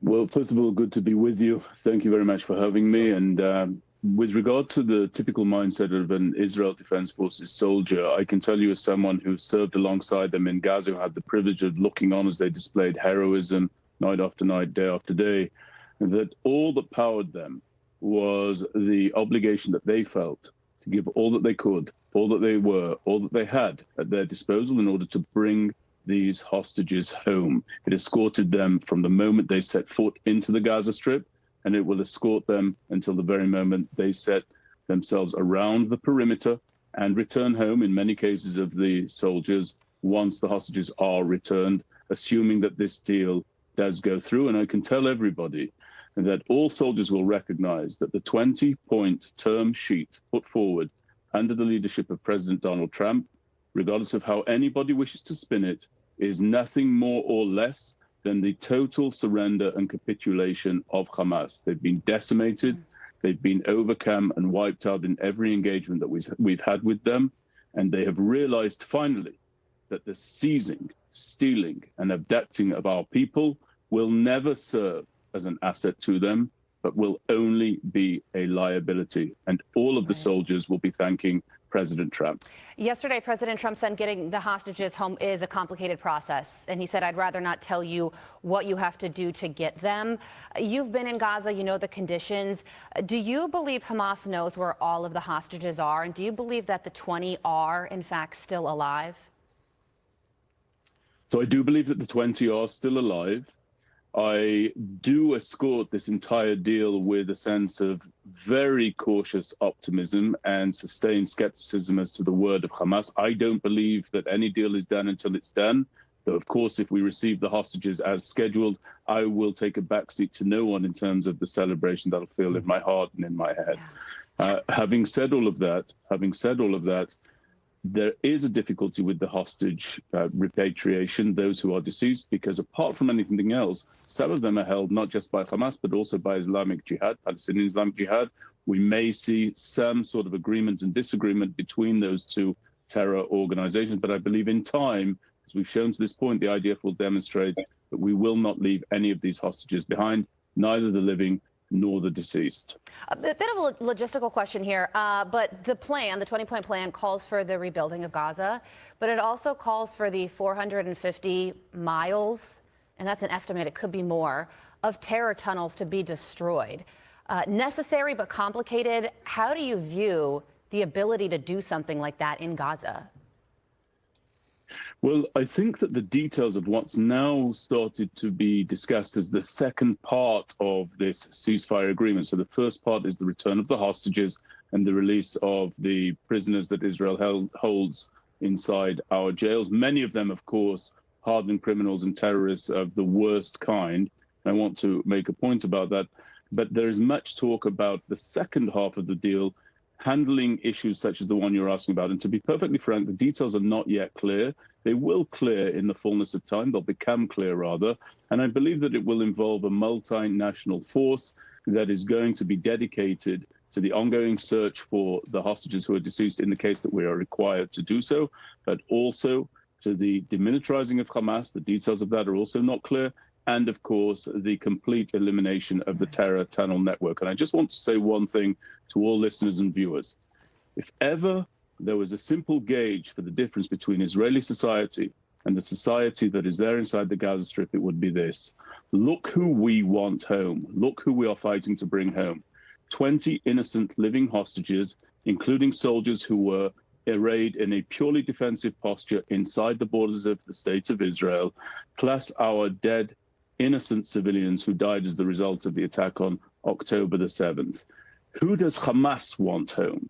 They want killers, terrorists, murderers of the worst possible kind. And not only do they want them released from Israeli prisons, they want them within their societies, the equivalent of Americans saying that they want, Jeffrey Dahmer to come and live within their neighborhood. It's a dreadful society. It is powered by too much hate, and it's absolutely imperative that the second part of the deal, that which deals with the demilitarization and the complete destruction of Hamas as a governing force and as a threat to the states of Israel, must also be implemented. Nothing short of that must be the end result of this. Hey, Benjamin, we have some breaking news that we want to get to and get your reaction to it, but we're just learning that President Trump has not received the Nobel Peace Prize. It's going to go to a woman named Maria Corina Machado. What is your reaction to that, the president not receiving this award? I think that, quite frankly, the gift that President Trump has bestowed not only upon Israelis, but I believe in the near term, potentially upon the region, actually goes above and beyond anything that a Nobel Peace Prize could go any way to describing, could go any way to defining. And I actually think that there should be a new prize that is coined. I think that there ought to be a Donald J. Trump Peace Prize, and that should be founded in memory of this tremendous feat of the president and should go on year after year and be bestowed upon the true peacemakers. The Nobel Prize Committee, their inability to recognize this feat by President Trump speaks volumes for just how detached they are. And incidentally, all of the negotiations that we saw around this peace treaty that President Trump brought about, you see how it completely excluded the old world, if you like. It completely excluded Macron, Keir Starmer. It completely excluded the European Union. All of those individuals who ran to vote in favor of establishing a Palestinian state and rewarding terror, they have been sidelined completely, totally, and utterly. Rightly so. The president's achievements, in my opinion, transcend anything that the Nobel Peace Prize would confer upon him, and they absolutely tramp, pun intended, anything that President Obama undertook, which quite frankly was nothing, in order to be awarded his Nobel Prize. It's a topsy-turvy world we live in. At least there's a good leader of the free world at the helm. And to be abundantly clear, the nominations for this Nobel Prize needed to be in by January 31st. So again, based upon everything that we've seen over the course of the last 9 months leading up to now, Donald Trump could win the award next year. But to your point on Barack Obama, it didn't stop the Nobel Committee from awarding it to him before he had really done anything. If he had to get the nomination by January 31st, that is certainly always exceptions to be made. Yeah. IDF combat veteran. Should have been changed from the changed from the Nobel Prize to the No Deeds Prize in that particular case. Benjamin Anthony. I love that. That's why one reason why I want you guys to see it to the end is the fact that I loved the fact that they praised Trump for all the work that he's done to try to help all these different countries get together to get this done, right? And Trump knew he wasn't going to get it, and I don't think he even gives a shit. I mean, they were give $1 million or whatever to the person or whatever. But the thing is I don't need him to win that award. I have the best thing already. He's the president. So I'm happy with that. And I think he's done a great job. And I've said it many, many times that this is the third time I voted for him. And basically, and I think he's done a great job considering what he was handed and for what he's already gotten able to have done and be shot at a few times. I think he's done a great job. So I am so proud of it. I'm proud of our country for enough people stepping up to the plate to work the polls, to try to help make it as legal as possible. And that as 80 million people went to the polls and voted the same way I did, voted for what they felt was best for the country at the time. And I'm so thankful for it. I prayed and prayed and prayed, and I'm still praying that we can fix a lot of these things. And I know a lot of people have sent me messages and stuff and told me how stupid I am for believing that anybody that prays is going to actually help anything. And I feel sorry for those people. I feel sorry for them, and I pray for them. The same person who peeled the sticker off my truck because it infuriated them so bad that they couldn't stand the fact that somebody driving a pickup truck would have a Trump sticker on their car or their vehicle, that they had the urge to just run up there and have to peel it off simply because they couldn't stand the fact that I had that on my truck, even though it wasn't their truck. It wasn't like it was going to be there every day where I had it parked. And it's just sad that people think that kind of stuff is more important, that somehow taking that sticker off, man, look at me, I'm a man. I took that sticker down. Man, I showed that person, I'm a man, baby, I'm a man. So I just think it's terrible. And it may not have been a man. It could have been a woman, but it doesn't matter. The person being all macho and happy that they took a sticker off my truck. I just think it's sad and pitiful that somebody is that low in their life that made them feel better. I guess what? I have another one already. I've already got a brand new one. So all I do is clean off my window and put a brand new one on, which I'm going to do. And if somebody decides to shoot me in the head because I'm driving down the truck with a Trump sticker on my car, well, I hope they catch a person and put them in jail for at least a year or something, whatever they think, or give them a bad for shooting someone in the head because they had a Trump sticker. I hope something, that my daughters will get the comfort of knowing that mom did what she thought she had to do for her country. And I hope that that's enough for them. If someone decides to take my life because they don't like what I say or how I live my life, I think it's pitiful and sad. And I hope that person does get justice of some sort. It probably won't be, it definitely won't get my life back. Just like it does any of these people that have been murdered for stupider reasons than that. for a pair of shoes, or because they just wanted to get off their 3 seconds of penetration, and then they kill the person because of it. It's disgusting. They're all disgusting. And hopefully one day all of these people will go to hell where they belong and burn forever. I hope that's what happens to them. But that's how I believe. I really do believe that. I do believe in heaven. I do believe in hell. And I do believe in purgatory. I believe that you're going to be suffering for a while.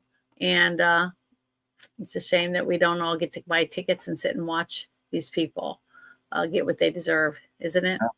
Yeah, it is. But hopefully by the 17th or maybe even by the 24th, I should have a DVD of Uber Goober ready to go for some special night or some special day. Because I'm excited because the actual Friday night shit show is going to be on Halloween, and I'm going to get to wear my costume. I'm so excited. Hope it works right. Hope everything works out. I've been really excited about it. Do you know what game? Do you know what movie we're watching on Sunday? No, I don't remember. I'm sorry. Yeah, it's American Werewolf in London. That's right. All right, I can't wait. I sent you my list. I showed it to you. Yeah, I think I have the same list. That's the list you sent me, and I'm like, we're not always following it in order. I thought it was going to be in order of how. I was hoping it would be, but it's hard to do that sometimes because sometimes. I know it's a pain in the butt, but I just wanted to say I'm not crushed that Trump didn't win. I didn't expect him to win. Too many people hate his guts. Too many people can't stand the fact that he's president, or that I don't know. They think that he's going to start the next world war, or whatever, and that he's going to cause all these problems and stuff, which I don't see. I don't see what he's done. It's been so bad. I mean, saving children and trafficked people, stopping drugs from coming into our country, closing our borders and getting rid of the illegals and sending them out of our country so we don't have to pay for them, so our taxes aren't taken out of our checks, and paying for these people that walked over the border after they opened their prisons and whatever else, and mental institutions, and they're raping and killing our people. And these people are fighting our police officers and our ICE agents to keep them here. I mean, it's just nuts. The only thing I can think of is that none of those people have jobs. They've never had to pay taxes or something. I mean, I don't understand. If somebody, I played a video a couple weeks ago on one of the shows, and it showed a woman, and these two guys were at the door, and they were asking her what she thought about, Trump getting rid of the illegals and all that stuff. And she said how bad it was, whatever. So they said, come on, we got somebody. And they put a big bus pulls up and people start getting out. And she's like, what is this? Because we just figured that since you felt this way, that you would like to have some of these illegals live with you. She got all pissed off. But they did it 4 or 5 videos like that. None of these people want any of these people to live with them, but they want you to pay for more money to give them free shit, when they won't do that for our veterans. I just don't, to me, it doesn't make any sense. None of it makes any sense. You got to have common sense. We got to bring common sense back. And it's now a superpower. I mean, you are a superhero if you have common sense. That's how I look at it. I mean, yeah, thank God for common sense. I mean, it's like, we need it. That's all I wanted to add. I like what Six Nations said here. Hey, how you doing? People thing. Yeah, if we can get the Sand People to stop the violence, maybe there will be hope for peace in Mos Eisley and in the Cantina. That would be great. That would be amazing. That would be amazing, wouldn't it? Yeah, I'm feeling fatigued myself. I'm sorry. I worked, like I said, I'm tired too. But you want to tell them about what we got planned for the weekend? Yep. Tomorrow is going to be the continuation of the Slumbering Czar saga, the Pathfinder game that I started 4 years ago. Players are almost done with it, like another year, maybe.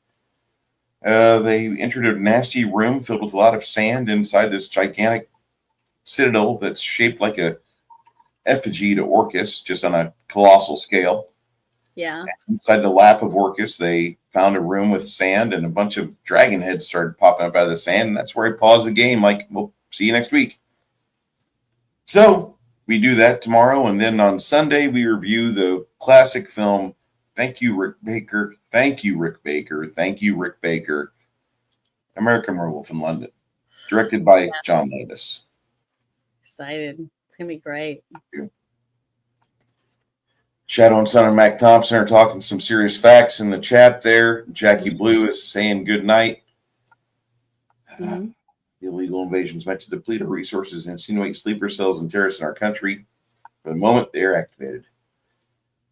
Thank you, one and all, for being in here tonight with us. Me and Janet. Janet, you guys give a round of applause for her. She really does bust her ass trying to make a good show. I'd like to see her subscribers take off, preferably more on Rumble than on YouTube. YouTube just seems to be changing so much. People leave it. They go to other streaming sites. Mm-hmm. Sometimes they come back. Most time they do stay there. And YouTube just is unfriendly to creators unless you're CNN or MSNBC. On that note, you don't hate your media enough, and the mainstream media is always there trying to stab you in the back or belly. But I do want to say one thing about you two. Oh, what's that? My show I did last night, I had a little bit of stuff, people talking about, climate change and a few other things. Well, instead of them taking my video down like they normally would, they just put a disclaimer underneath. So at least, hey, that's something. If you want to go see the disclaimer under my video, go to After Hours from last night and look. And at least the video's there. So I'm really happy with YouTube not taking my video down for whatever reason. Instead, they would normally say I was a cyberbully or, I was spreading lies or whatever it was. They'd send me an email and they'd take my video down. And then I'd have to take a class on how not to be a cyberbully or a liar or whatever. So, hey, this was great. They just put a thing underneath saying that, climate change is real and it's caused by humans, all this kind of shit. So that, volcanoes and other things like that don't cause anything to happen to the planet. You know what I mean? So I just thought that was fun, but I was happy about it. So I just wanted you guys to see it if you want to see it. Sounds like a good show. Check out Janet's YouTube channel if you're on YouTube here. Her posts on her community tab are pretty fun. Go ahead, give her a little bit of engagement. Maybe she'll crack 1,000 subscribers on here. No offense, Janet, but I've yet to make a living off YouTube, so I've been doing it for about. No, I don't plan on ever making a living. If I can just make enough money to pay for my subscription. Yeah, the internet. The internet and stuff, that'd be great. I mean, that'd be worth it to me, but I'm still going to do it. I mean, I make a few pictures or crochet a few bags or whatever else to try to make a little extra money to help take care of this, that, and the other. But, I'm doing it because I want to do it. It's fun. I enjoy it. This is my social life, basically. So every weekend I'm with Bruce. I spend about every single weekend, unless I have to go out of town or something. So you get all my time, Bruce. Well, thank you. And Janet, I appreciate you very much. I wish you understood how much, but I do appreciate you very, very much for doing that. I thank you for bringing me in and teaching me how to do this kind of stuff and letting me play in your game. I really have. And us doing our movie reviews, that's been awesome. Thanks to your wonderful wife who told you, hey, you need to have her on your show. Thank you. And thank you, Yvonne. For everybody that is, before I leave, the last thing, tomorrow, probably going to have a little bit more of information. There's apparently a situation going on with the cult CZ group. And that seems to be a group of people associated with cult firearms, I believe. And they're helping with the confiscation of guns in Canada. I wanted to get into that a little bit more, but I need to do some studying first before I open my yapper. I know the AK guys got a video on this already. It's hitting X. It should be hitting YouTube if it's not already there. But I want to talk about that. and then little game. But I do want you guys to be safe. I want all your heads on the swivel. God bless you, each and every one of you, and look forward to seeing your names and faces within the various chats across the Star Spangled Internet. God bless you. Thank you, Janet. Go ahead. Good night, everyone.